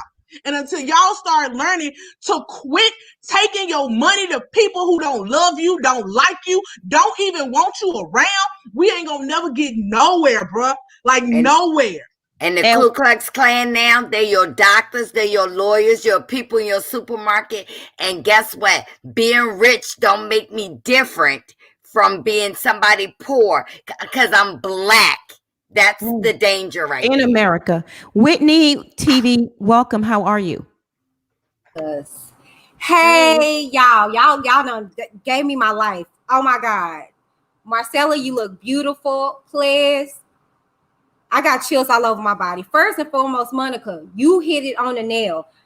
We have so many different walks of life in my family. White, Asian, Filipino, all of that, right? You're right. I had a conversation with, and I'm not going to release her name, but she got shunned at her family for dating a Black man. So you know what I mean. She is. She told me growing up, she was told the Black people's, those N-words are less than us. And when she decided to fall in love with one and get impregnated, baby, no, she had to get out. And to this day, she cannot be with her family. They're taught this. And me and Schoolboy had a conversation earlier. You're taught hate. I don't care what nobody say. You are taught hate. You are taught not to like that person. You are taught this. Kids, you're naive to the fact. So these people shooting up places and acting fool, they were taught that hatred. Okay, they didn't get it from, they fear us. Well, where that fear come from when you don't even know us? You never met us. That is taught. You're taught to be ignorant. You're taught not to know and how to move. So, Monica, you were telling the truth. People don't want to talk about it. Okay. But when you have people in your life, you have conversations. And once you have conversations, you get you hear stuff and you understand stuff. And please, oh my God, girl. The one thing that came to mind to me when you were speaking, we perish for the lack of knowledge. That's biblical. We don't know. And I had to hold myself accountable because Schoolboy called me out earlier and was just like, well, vote this, vote that. And what about this? And I was just dumb. You're right. Schoolhouse Rock was taken off when I was a kid, but it was very informative. I don't know. I'm 33 years old and I don't know the system like that. I don't. But I know to tell my biracial child, because let's be clear, that wasn't just a Black kid. That was a biracial. So you're not obsolete either. Let that be known, baby. You close to it. Oh, that's it. They don't care if you got that drop. Yeah, y'all want to claim. Y'all want to be us, right? Oh, yeah, there you go. You got a good glimpse in what it is to be Black. And you're not fully Black. But since you want to be Black, you can get shot up like us too. Okay? Because at the end of the day, that was a biracial kid. He had a white mother and a Black father. I have a biracial child, a son, who looks, you wouldn't know what he was. But he's Black. And that tells me right there, I got to have a conversation, and that's sad. And I'm trying not to cry, but that's sad, okay? That's the times we live in, okay? But players, you're right on it. We perish for the lack of knowledge because we don't know. And instead of us not finding resources to obtain what we need, even with the police officers, even with that, they don't know us, so they're in fear of us. But they don't want to gain knowledge and understanding with us, so they just react. Plus, you made a point earlier where you said for them to stay out the system. That is so important. When I get a ticket, I try my very damnness to go get it paid. Period.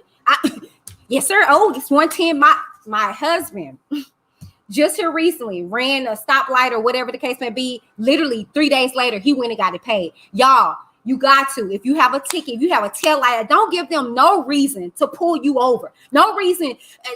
I don't care if I get my car washed. Oh, well. And what I think they're saying, place, and I don't know the law like that, but I think it's abstractions, like in the windows and stuff like that. You can't have abstractions. So they use that as an excuse to pull them over. Because I guess, I can admit when I used to, roll my slab, I used to have like a cluster of, fresheners, in the drive-through. My friends would be like, take that stuff down. It's too much.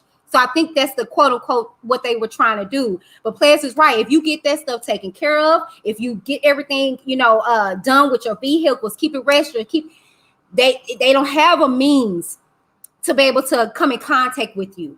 But even still, like we've witnessed, that don't mean nothing. You know what I'm saying? So unfortunately, you have to, in the times that we're in now, gain knowledge. And I would love for you guys, please, Marcella, you guys to educate us. I mean, seriously, I don't know. Be honest with you, I'm one of those that type was my vote don't count, because I'm looking at the bigger, grander scheme of things like presidential and stuff like that. I don't know about legislations around me and stuff like that, but I'm honest enough to say I don't know. So the thing is that we perish for the lack of knowledge, and the ignorant people in the comments, because I see them. If I was a mom, baby, I'll be on it, but they're ignorant. And that's why we have the situations that we have, because you're ignorant. Just like you said, place about Daunte, had he known that maybe his warrant wasn't his fault. You get what I'm saying? Like, we don't know. So I'm just wanting to leave with that, you guys. I love your platform, Monica, for stuff like this.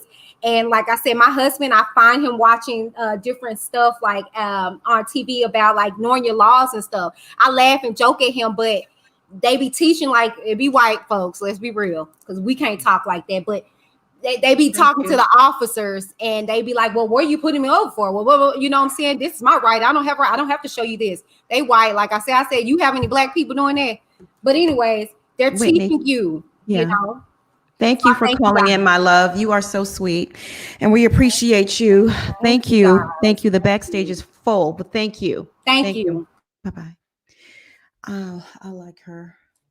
Okay. But that's true. Like, we got to start educating ourselves, and we got to stop this shit and not wanting to vote. Yep, get out here and vote, damn it. Hi, Kat. You have 3 minutes. We're gonna give everyone 3 minutes tonight. Okay, I'm gonna make it quick. I was just saying, I agree with Plez and Miss Marcella. Y'all went in tonight. Thank you for giving y'all a different perspective and showing us that, we need to educate ourselves, because I'm from Georgia, South Georgia at that. Majority of our counties, when you look at the population, we're like 85% of the population, yet we vote like 60%. And it don't make no sense, because we have professional people in our families, ex-cops in our families, ex-military in our families. We can fill these positions up. There's no excuse. We can fill these positions up. They want to leave, let them leave. Bye. We can fill them up. Point blank, period. And also for the people that are, white, whatever. My husband's white.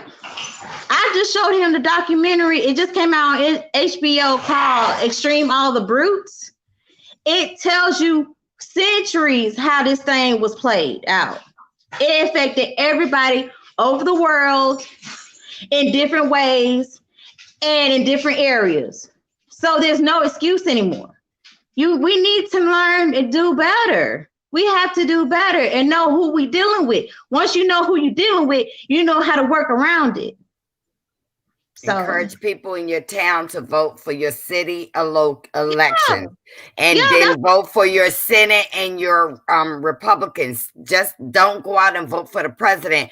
Get involved with your U.S. representative, not just in the White House, but the Senate and the Republicans. We need to put it in there like it is now, 50-50. Exactly. Because I was just telling my husband, I had to get I was already registered to vote. I had to get my husband, 2 of his friends, and I think 3 more of his coworkers to go ahead and vote, because they wasn't going to vote. And it was like, wow, we voted and we got stuff, moving. I was like, that's what I'm trying to tell y'all. Our vote does matter, but we got to do it at every level. Yep.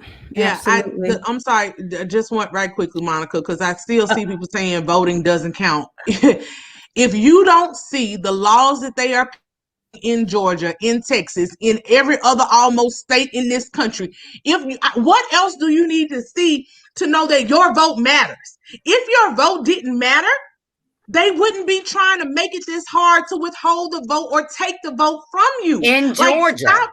In lots of states right now, they have all types of voter disenfranchisement laws that they are trying to get passed. Your vote matters. However, you can't vote for people and then don't hold them accountable and follow up. If they don't keep their campaign promises, vote they butts out the next time. Show up to the city council meetings. Become an active participant in your government. You can't just sit home and sit on the internet as much as we love to do. I do too, but you also got to do other stuff to be a law-abiding citizen. If you want change, if you don't want change, thank you, it's on Kat, for you. calling in. We appreciate you Stacey so much. Abrams need to be in Georgia. Get it done. Get it done. Thank you for calling in. Thank you. Have a good evening, my love.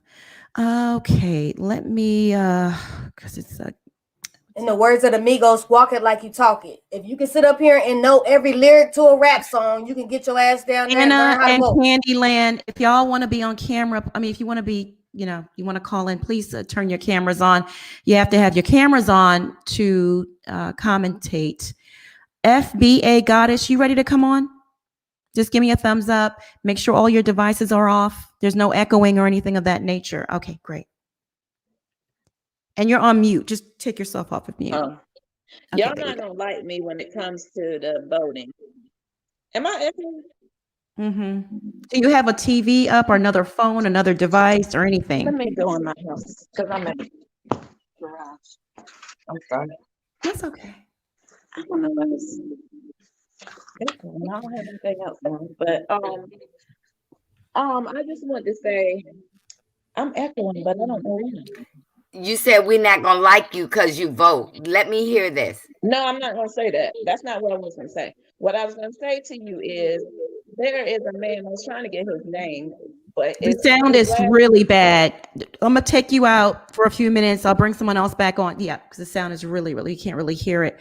Anna, you ready to go? You're on mute.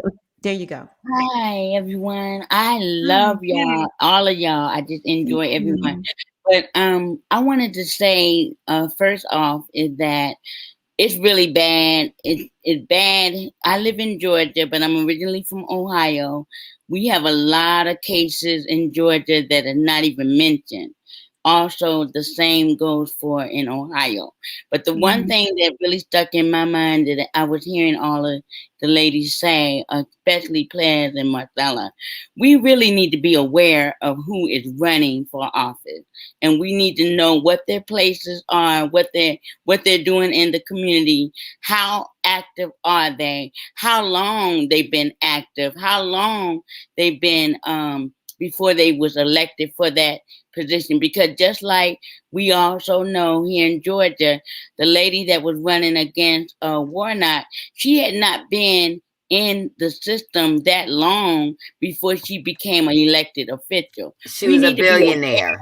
We need to, yes, exactly. We need to be aware and accountable for our own action and our own thought. We can't blame nobody for us ignorance of not knowing what we supposed to know.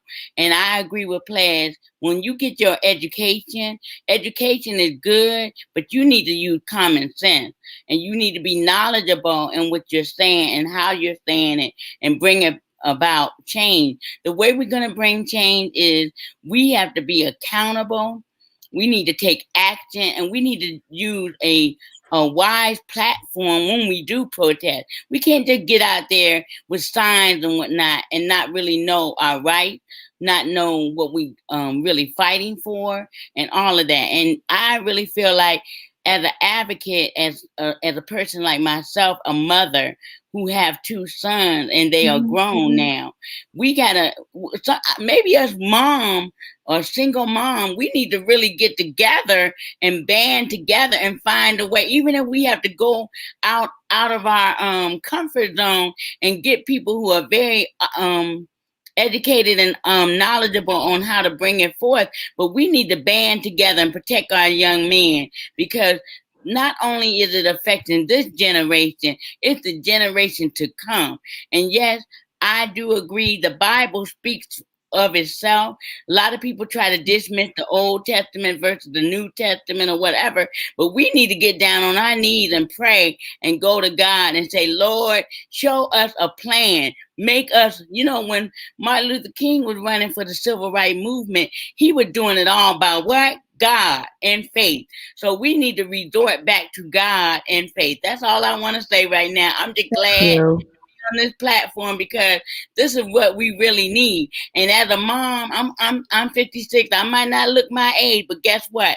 God and grace and favor.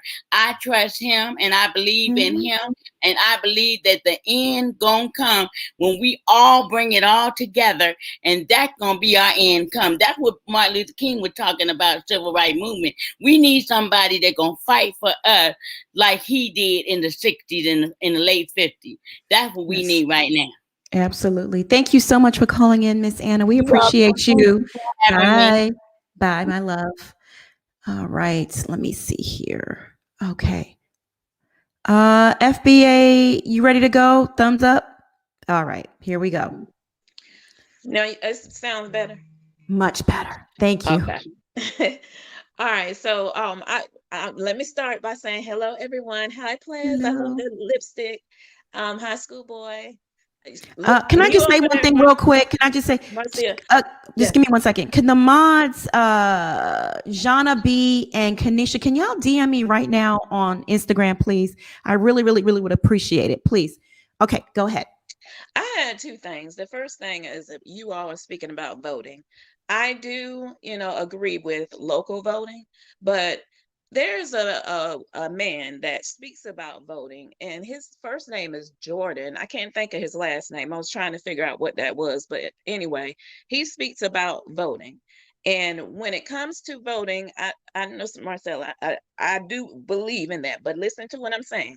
When it comes to voting, and he was talking about going to the polls, he was talking about specifically what that means to go to the poll. And when you take a poll, what are you doing? You're taking a poll to decide on what somebody likes the most. And when a person is not elected, they're selected. So your vote that you do, and when you go down to the polls, as far as the president, I'm not talking about local.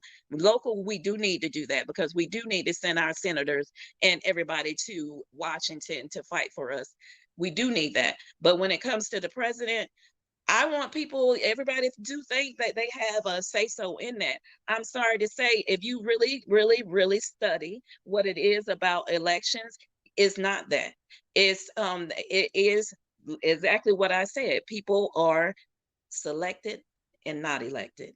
It's a poll to decide on how many people like this particular person or this particular person. That's basically what it is.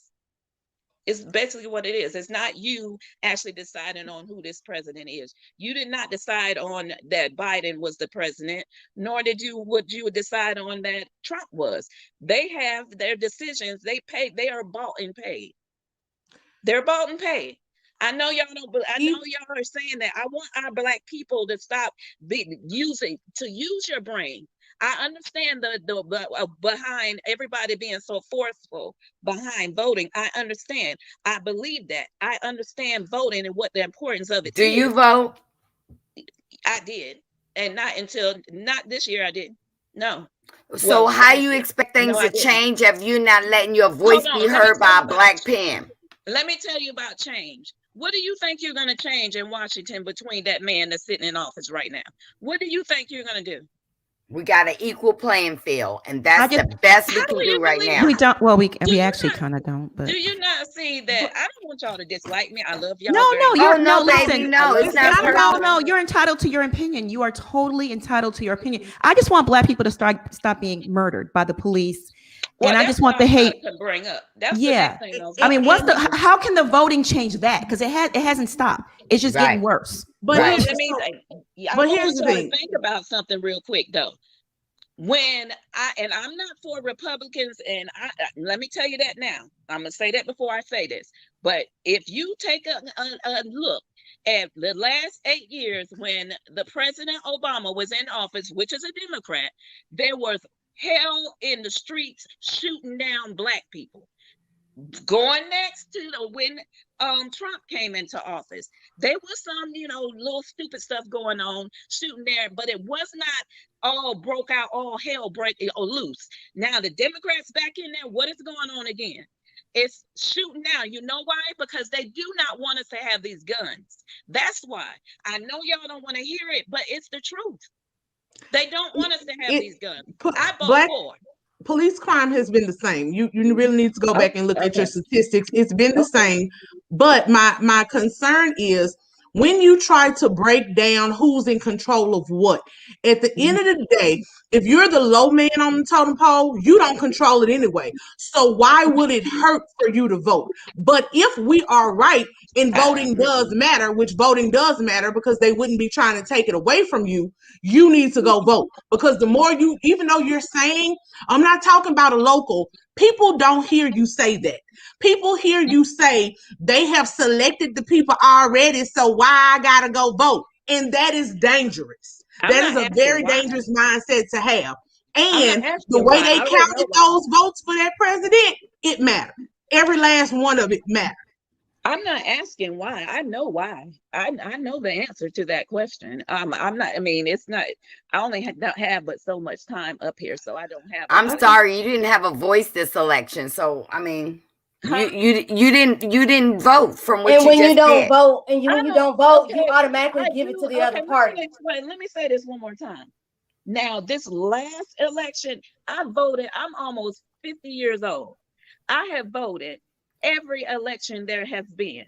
And I am sorry to say, I hated that I voted for them daggone sorry Clintons because they ain't no good. And if you think they are, then you need to study them a little more.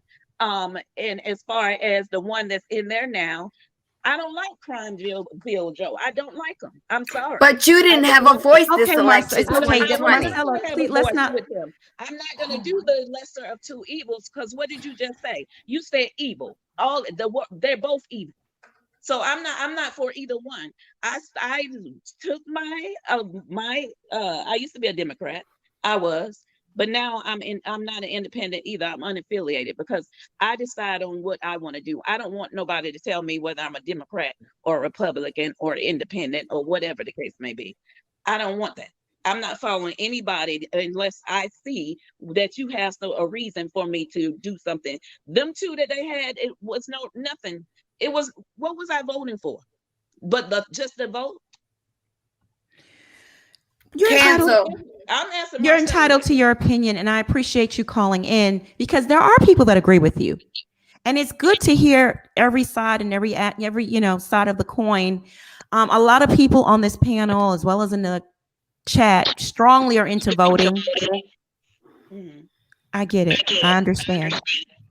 What is that? What is that feedback? It's getting really bad. It's starting again. Okay. Thank you for calling in, FBA Goddess. I appreciate you. And I love hearing different perspectives. Thank you. I do love y'all, but don't have I love you too. I love you too. Because I watch y'all every time you pop up on here. And we appreciate it. We appreciate it. Right here. This group Yeah. right here. No hate. We appreciate it. We don't hate nobody. So No, sure don't. I don't hate you, baby. Love you. Love you too. Bye. All right. I really do like her though. I like her braids too. Candyland, are you on camera, my love? Are you coming on? Because you've been on there for a while. She got her lemonade braids, honey. I can't. Okay, so you're not gonna come on the camera, Candyland. I can't hear you. Are you on mute? It's okay if you got. Okay, all right. We'll just put it back there. Okay. Thick Girl 40. You're walking around, my love. We can't. It's just the walking. Hi, Angelique. How are you? Oh, hi. I didn't get any warning. Hi, guys. So I'm a little late again. Sorry about that. That's okay. So I wanted to jump on just because obviously we want to talk. We could go on talking about this for hours and hours and hours. I'm not going to get into voting because I vote. So that's just number one. I just wanted to comment earlier about I like getting the legal background and everything, but I just got off the phone with a friend of mine who has 2 little boys. So, of course, she's in a mood. Talked to my mom yesterday. She's stressed out. But the other thing I wanted to say is with everything that's going on, I really feel like everything does come down to where you live and police training. Like, I was pulled over and I had a warrant and all I was told was get it fixed. And I wasn't even the one driving. I was with another big black man. So he got pulled over, actually, I should say. But yeah, they ran everything. They ran our plates and that was fine. They said, go get it fixed. It was for like a speeding ticket I didn't go to court for. Now, the other things I got pulled over for were warranted. But what I'm saying is, if you're trained, you should be able to handle any situation. And I was not in the right mind, I will mind you, when they got me, and I could have flipped out. But it's just, I really think it does come all the way down to training, and these things should not happen. They're all tragedies. They're all tragedies. But these, I was telling my friend, I was like, I think it's really hitting Black moms the hardest, because my mom was like almost crying on the phone with me because she thinks about my brother every time. And he's grown. Doesn't matter. Doesn't matter. So I don't need all my 3 minutes. I just got my 2 cents. Thank you. We appreciate it. I just want the feedback on that. I'm gonna look back at some of the videos and everything. I watched earlier this morning at work, so thank you for that, because I needed that pickup. You're welcome. That's for sure. Love you guys. Love you too. Bye. All right. Okay. You ready, Thick Girl 40? Yes. So I missed the beginning of the conversation. Hey y'all, how y'all doing? Good. How are I you? just wanted to know, did y'all talk about the fact that Minneapolis, the DMV sent out a notice about them not pulling people over for expired tags because of the because of COVID? Had they running behind? You just froze They on shouldn't us. even have. They shouldn't even pull them over in the first place because they were told not to do it. So then when they got caught in that wrong, they went and said he was obstructing his rear view mirror.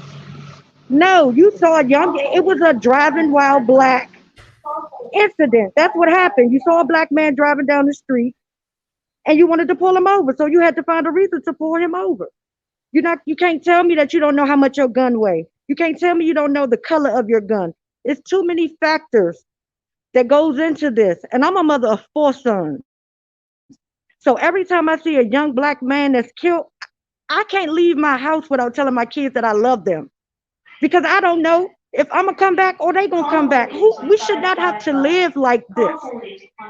We're not endangered species. We're not animals. We're people. When are we gonna matter? I'm tired of us worrying about everybody else. We worry about what people gonna say about us, what people gonna think about us. They already have it in their head. We're gonna be what we're gonna be to them, and it's not human beings. So if we can't love each other, how can you love somebody that don't even like you? They don't like you, baby. I don't care how much they let you to the party, to their cookouts, to their unseasoned food. I don't care. They still see you how they see you, and that is a black person in America. So let's get it together. If we can't be with each other, how can we do anything?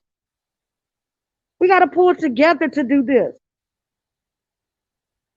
That's all I wanted to say, Monica. I just can't take that we hate each other, but we love everybody else. And so you got an excuse for why the police officer shot him. But if it was the other way around, you'll be in an uproar. Like, so our lives don't matter even to us. That's the sad part. They don't even matter to us. The people who they should matter to, they don't matter. Okay. Thank you for calling in, Thick Girl 40. We appreciate you. We do. Thank you. Have a good evening. Love you too. All right. Oh my goodness. It's a very heated conversation. Okay. Tori, you ready to come on? You should give me a thumbs up. Do you have other devices playing, like a TV or iPad or anything? Okay. Okay. Hey, Tori. Hi, Monica. Okay, so boom, let me not sound like a fan. Oh my God, I listen to you guys every day. I'm sorry, real quick. Can you hear me? Can you see You're me? wonderful. Everything's good. Perfect. Okay, Yep. I'm a veteran in the Army. We are trained to operate and to function with a weapon, period. If even just like the weapon, the M4s, the M16s that was given to us, there were these red, I do apologize. They were like a red covering over our weapons, just in case if we're firing and something happens, okay? For protection during, our training. I was stationed in Fort Jackson, South Carolina. I'm a 42 Alpha, AKA human resource. Paper pusher. That's what they called us. It wasn't like a real job, but we're like, the desk administration type situation. But we're all trained. Even if you're a cook in a military, we are trained with weapons. My thing is this. She automatically knew. She knows. She's a veteran. She's been doing this for 26 years. This doesn't make any sense to me. And I'm a veteran and I was doing this for 7 years. I am 26. I am young, whatever the case may be. This makes no sense. If anyone's listening, if you've been in the military for years, or if you're fresh off, basic training or AIT, advanced, whatever the case may be. But my thing is this, and I do apologize. I was a little drinking. I'm like, I'm listening, but that's all right. I'm with you, girl. I'm with you. This makes no sense. Yes. Oh, Marcella, I'm talking to you. Oh, this is okay. So, anyways, not to sound like a fan. This makes no sense to me. You've been trained. You've been doing this for 26 years. Okay. You know your dominant side to pull a weapon. Now, mind you, I come from a military family. My aunt, she's a nurse in the military. My mother, she's paralegal. My other mom, she's also military as well.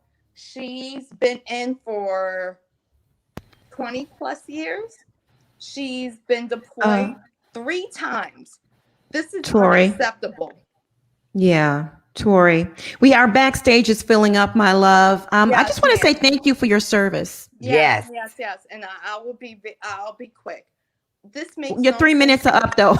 Okay, so we gotta wrap it up. We gotta wrap it up. Sense to me, and I'm gonna get off real quick. I do apologize, but it just makes no sense to me. It makes no sense. It's unacceptable. It's not okay.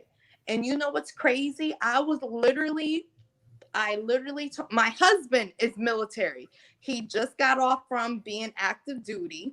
Okay. Now he's National Guard in New York State, and I was National Guard as well in New York State.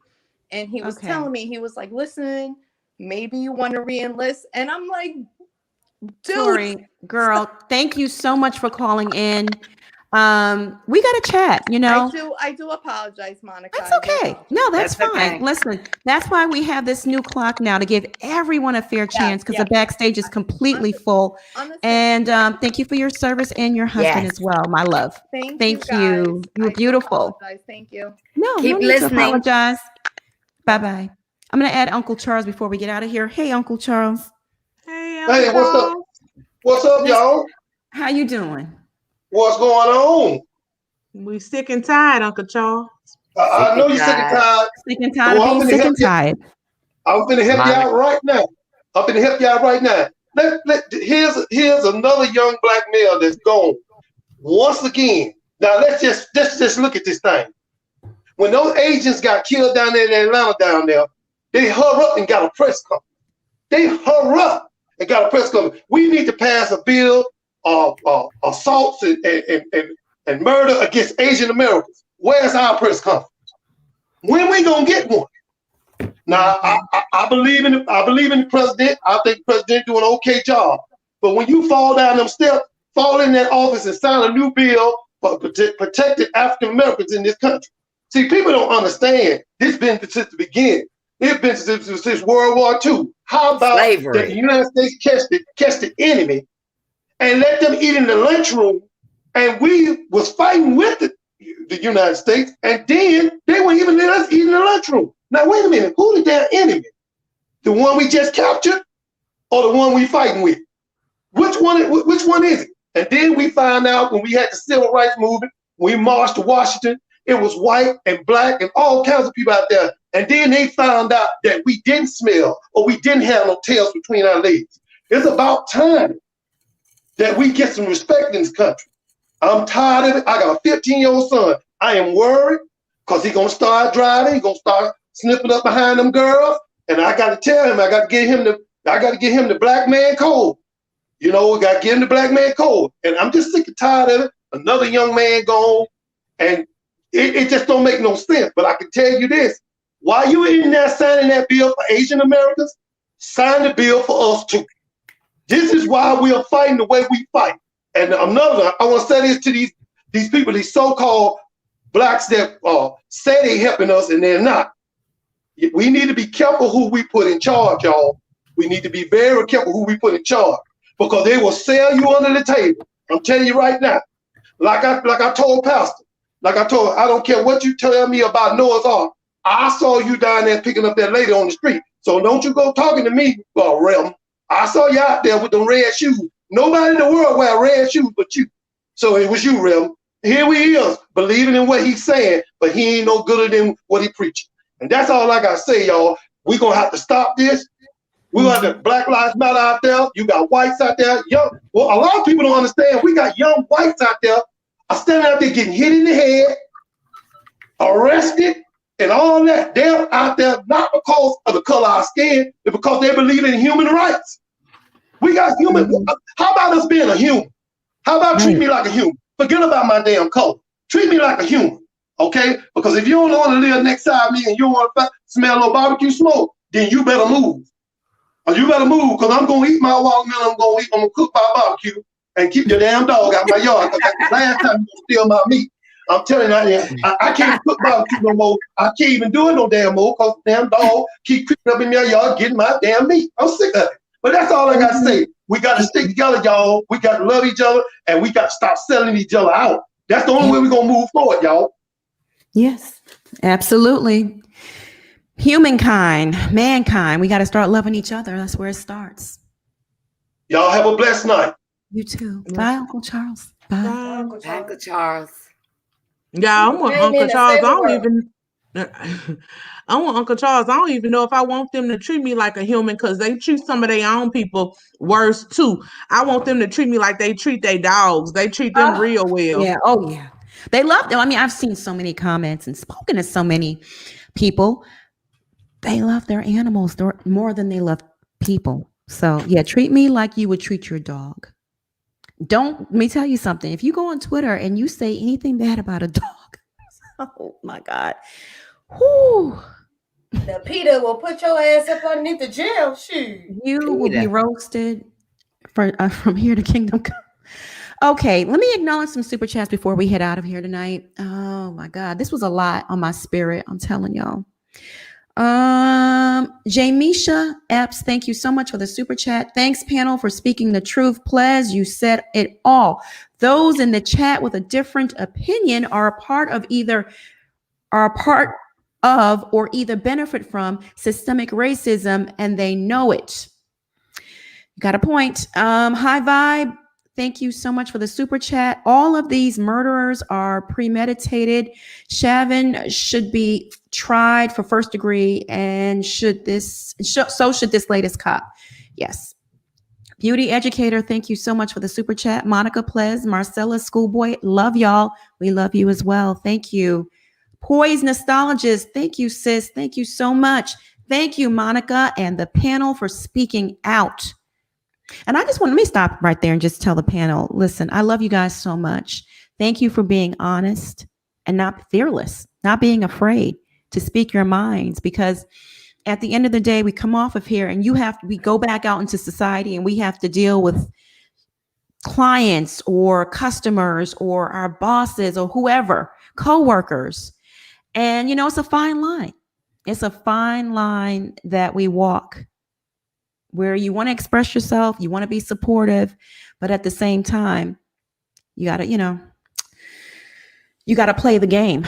You got to go back into society and play the game. Marcella, you okay?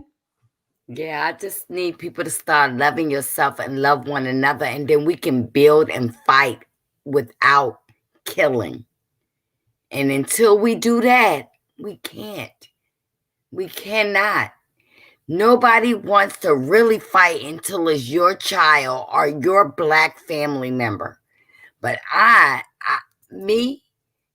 from New York City. So when my brothers got killed in the game, it was by the cops. And guess what?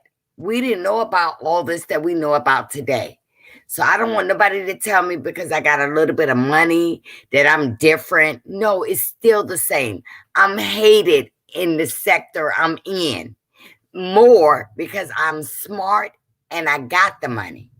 So don't tell me. I want everybody to start loving one another, and then we can get together and fight together. Your voice is your fight. Your voice is your fight. Stop listening to all these people saying voting don't matter. It matters.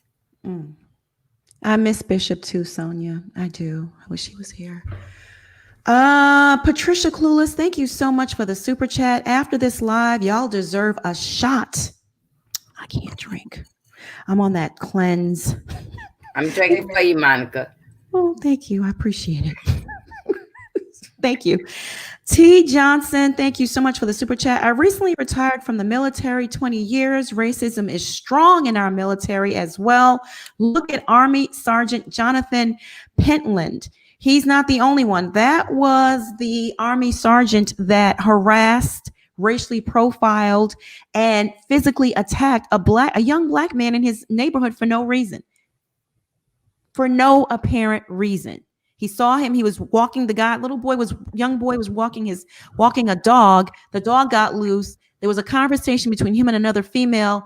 This white Army sergeant jumps in. And y'all saw the video, right? I'm pretty sure everybody saw it. It was all over social media. I didn't play it here. Hey, Sierra, thank you so much for the super chat. We appreciate you so very, very much. Let me see here. Okay. Remain Teachable, thank you for the super chat. We appreciate you. Lala Chanel, thank you. Schoolboy and Plez are 100 right. 100% right. We have to, love. We have to for ourselves, sending love because we need it. Love you, Monica, and the panel. We love you as well.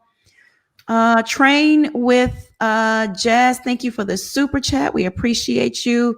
Love V, I think that's how you pronounce it. Thank you for the super chat. We appreciate you. Yes, I work with Asians, and he must have forgotten that I was Black and tried to make a jokey joke about the Black family. Like, no, sir, no chuckle, no giggle, or nothing. I know that's right. Haitian Ellen, thank you for the super chat. Okay, Plez, go to F off. Cindy C, thank you so much for the super chat. We appreciate you. Andrew McDaddy, thank you for the super chat. Love y'all for doing this topic tonight.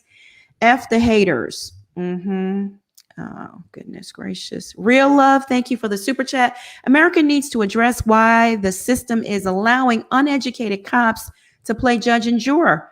Danger to our judicial system, democracy of this country. Yes. Sharita Johnson, thank you for the super sticker. We appreciate you. Lisa Jackson, thank you for the super chat. That's not her first kill. That's sad. That really, really, really is sad. It really is. She meant to do it too. It was on purpose. The first thing she said, and I quote, was, "Oh shit, I shot him."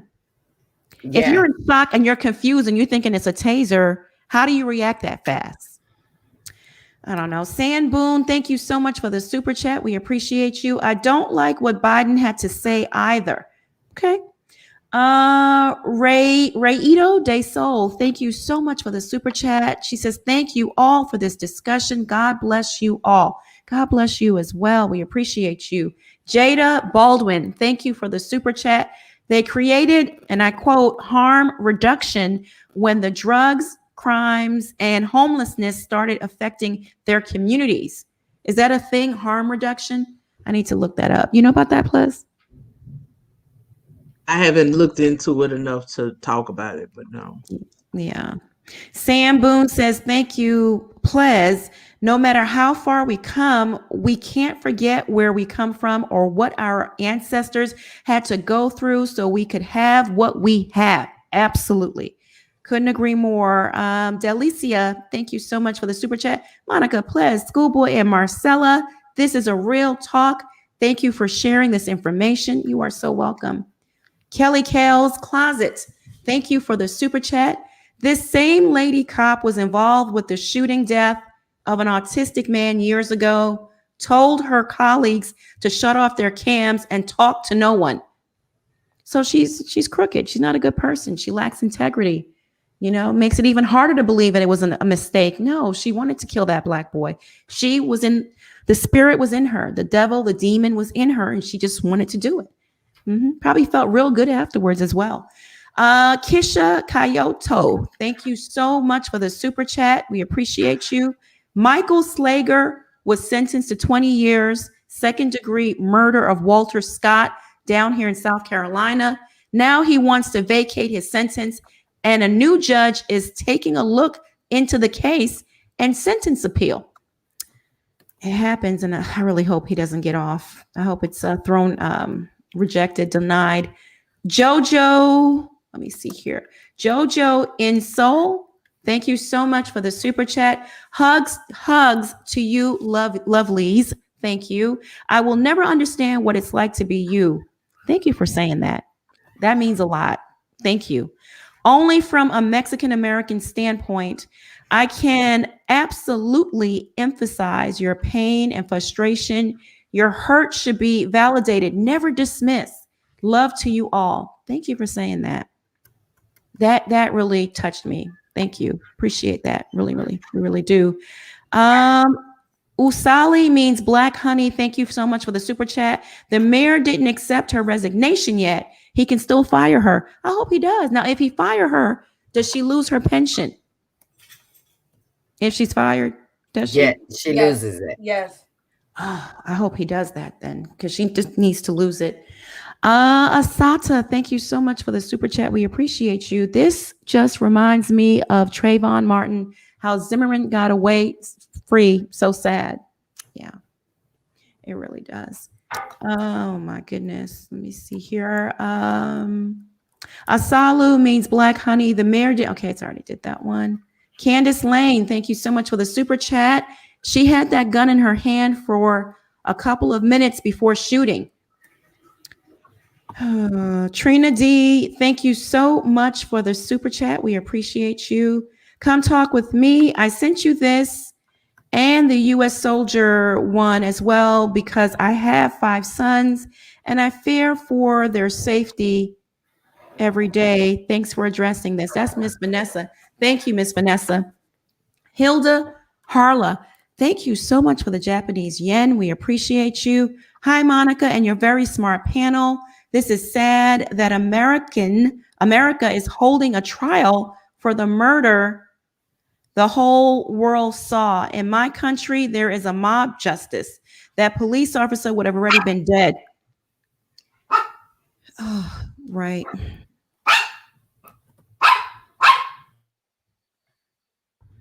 Let me see here. Deline Tuck, thank you so much for the super chat. I have sons and I'm so scared for them because my older son works at night and that scares me so much. I'm praying for everyone out there. It's a lot. You can leave the house every day and you don't know if it's just very, very sad. Kaza Love, thank you so much for the super chat. I am starting to see that certain people are capitalizing on our pain and tragedy, i.e. Ben Crump, Patrice Khan, Colors, and Tamika Mallory. What do you guys, Plaz, what are your thoughts on that? Because Crump did jump on this pretty fast. I want people to, that's his job. And I think people misunderstand what his job is. I heard people saying, I read people saying earlier, they wouldn't hire him. All he does is settle. He is a civil rights, civil defense attorney. That is his job, to go into these places and get big money settlements for these families. He does his job. He is not a prosecutor. He is not a criminal attorney. He's not the one in charge of making sure police officers go to jail. He's in charge of making sure cities, states, and police departments pay what they owe. As far as the settlement part, trials are very hard. They're expensive and they are very hard. Most families do not want to go to trial. I'm sure if he had a family that wanted to go to trial, they will go to trial. But if someone offers you 20 million, most people are going to take it. Furthermore, as attorneys, we have to take offers back to our clients. And we have to do what our clients tell us to. So if a client told him, no, I don't want the money, I'm not going to settle, I want a trial, then he would have to go to trial. Mm-hmm. As far as Tamika Mallory, I don't know the other person. I can't remember the other person they said. We need, part of our issue now is we don't have clear advocates and leaders. I appreciate how Tamika Mallory uses her voice. Is anybody perfect? Absolutely not. But if you ain't out here using your voice, what is there to say? We need, as much as people laugh about Sharpton and Jesse Jackson, we needed those people to get to Martin Luther King. We needed those people to get to a Malcolm X. We don't have those anymore. Our community is so disjointed. And Martin said himself right before he died, he feared that he had led his people into a burning house. He integrated his people into a burning house. This man questioned his life's work at the end because he didn't even know for sure if it was worth it. And I can honestly tell you today, a product of the civil rights movement, I was born in the 80s. My mom and them fought in the 50s, 60s. I honestly don't know if it was the right thing to do either, because we brought into the lie that whatever they had was better. When we had to go to our own doctors, when we had to go to our own lawyers, when we had to go to our own shops, we were a more communal people. We bought into individualism and integration and all of these things, and we couldn't do a bus boycott today because no one will take the sacrifice. No one will be uncomfortable. We couldn't even do the doggone NFL boycott. I gotta watch the game. They ain't did that to me. The players themselves, they make that money. They couldn't even say, I'm not playing this year. The NBA people tried to do it last year, but it is us. Yes. It is us. We have the power, but we choose to let people integrate and infiltrate and poison us at every turn. So no, I'm not going to sit up here and discredit Crump. I'm not going to discredit Tamika Mallory until someone shows me that they are being used, manipulated, and paid any other way. The lady gets out here and puts her life on the line every time something pops off. I don't see anybody else stepping up to the point. Say it, please. Does what he does. He gets these people money where these states would say, oh, we can't afford to pay that. He gonna make you pay. Now, don't bring your loved one back, but you ain't gonna have to worry about no bills no more. Hopefully they get some financial advisors too, so that money don't get ran through, but And I saw the guys, Daunte Wright's GoFundMe was at, like, the last time I looked, like $300,000. Good. That's what I worry about. I worry about the people who put up these GoFundMes, if their motivations are right and if these monies make it to these people's families. That's why I don't give a GoFundMe. That's neither here nor there. Okay. Make sure when we're raising money and you're giving money, give money for the right reasons to the right people. Put it in a trust for his children. Don't blow this money. But he is doing his job, which is to give money. He get money. He doesn't. He doesn't. Thank you, Pez. Yeah, you're right. Okay. All right. Nina Hill, thank you so much for the super chat. Come on, Ples, preach, get them straight.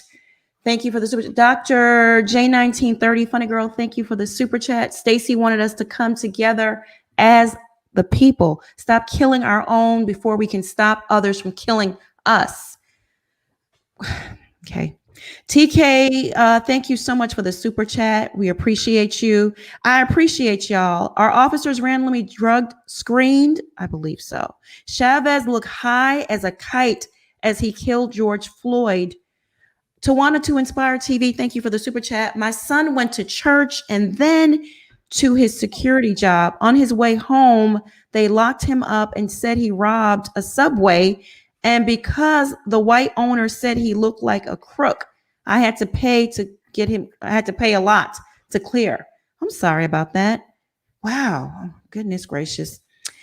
Jasmina Epps, thank you for the super chat. Thanks, panel, for speaking the truth. Pledge, you said it all. Those in the chat with different opinions. Okay, I read that one already. Okay, I just want to make sure I acknowledge everyone because we do appreciate you. Give me 1 second. Let me scroll back over. Oh, I think I got that one. Give me 1 second. Haitian Ellen, thank you for the super chat. Cindy C, thank you. Andrew McDaddy, thank you as well. Lovely V, thank you. We appreciate you. Thank you, Real Love. Sharita Johnson, thank you for the super sticker. Lisa Jackson, thank you so much. We appreciate you. So I got those already. Okay. Jojo, I think thank you for the super chat. We got that as well. Trina D, thank you as well. I think that's Kaza Love. Anthony Lester, thank you so much for the super chat. We need to start applying for police departments and take it by force. Then they will change policing. We just like when we started to vote, they changed the rules. C. Smith, thank you so much for the super sticker. We appreciate you. Naj Sings, thank you for the super chat. Right, hashtag I am my sister, hashtag I am my brother. Keys Keaton, thank you so much for the super chat. This is nothing new in Minnesota whatsoever. My brother, Artist Graham, was killed by the St. Paul police in Minnesota in 1998, was handcuffed and ran down by a squad car, died 3 days later in Ramsey Hospital. My condolences to you. I am so sorry. So sorry. Oh my gosh. Catherine, we appreciate you. Thank you for the super chat. My white friends was driving in New Jersey, expired license, and got into an accident. The police let her go. I told her, girls, it's nice to be white. Crazy. Kanisha Brown, thank you so much for the super chat. We appreciate you. I have an 11-year-old son. This is my fear for him. I have talked to him about police, and I try to pray and ask God to keep him covered every day. Yes. Pray for our brothers and sisters. Pray for our children, our parents, our friends, our family. Pray. Cindy C, thank you so much for the super chat. I don't understand how a traffic stop, not a real crime, but a traffic stop. So why were they that aggressive? Because I guess they ran his license and saw that he had a warrant out for his arrest. But she could see what the warrant for the arrest was for. So they can see all that information. So she didn't have to have her hand on her firearm. It was just ridiculous. Lucky Love, thank you so much for the super chat. As Black people, refuse to justify your existence based on your skin rather than your action. What WTF? Enough's enough. Living in Minnesota, I realize police track record is worse in the country. Yeah. Anthony Lester, thank you again.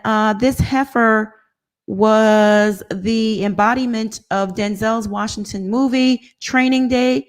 She resigned, yet gets a pension and can and will be hired by another force. Joshua Wilder, thank you so much for the super chat. We appreciate you. Police officers are trained on knowing difference between a firearm and a taser. So she knew. And can we stop with the narrative that if we comply, things wouldn't happen? A gun is your resort. Lala Rhodes, thank you so much for the super chat. Hello, panel and Teacup family. Love you all. Marcella, thank you so much for the super chat. We're going to call it a night, y'all. Thank y'all so much. Plez, where can they find you? Hey, y'all can find me over on Instagram at scared_of_beautiful. And here on YouTube, my YouTube channel is called Scared of Beautiful. Same thing, just spaces instead of periods. All right. Perfectly Imperfect, thank you for the super sticker. We appreciate you. Schoolboy, where can they find you?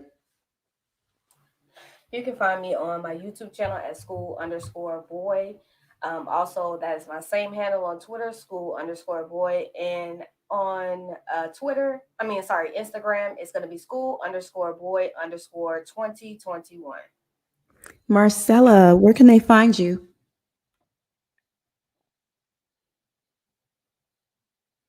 You're on mute. Marcella, you're on mute. It doesn't matter where you can find me at tonight. I want you to make sure that we pray for our police officers and the people that they're killing, everyone. You can find me here as a guest on All About That Tea. I just want us to come together. That's it. I don't care if you find me or not tonight. I just need us to come together. Thank you, Marcella. Cheryl Cooper, thank you for the super chat. We appreciate you. Y'all can find me here and All About the Tea. Teacups, thank you for tuning in tonight. We really love and appreciate all of you, whether or not we agree or we disagree. Moderator Kanisha Brown and all the mods, can y'all please just DM me on Instagram? Tonight I'm restructuring some things, so tomorrow if some people don't have wrenches, don't be shocked. Please just DM me so we can just go through a few guidelines and that kind of stuff, because I'm getting a lot of DMs from a lot of people in the chat. Everyone that sent in a super chat or a cash app, I want to say thank you so very much for your support, your love, your respect. The fact that you tune in every night and listen to what we have to say, we can't thank you enough, because you don't have to do that. Tonight was a heavy discussion, but things had to be said. We had to get some things out there. Praying for the Wright family. My condolences to his mother, father, sister, his child. I want all of y'all to pray for our society. Even pray for the officer, because she's going to need it. She needs help. She's not well. I want y'all to stay safe and be blessed. We'll see you back here tomorrow night. Same time, same place. Bye, everyone. Bye.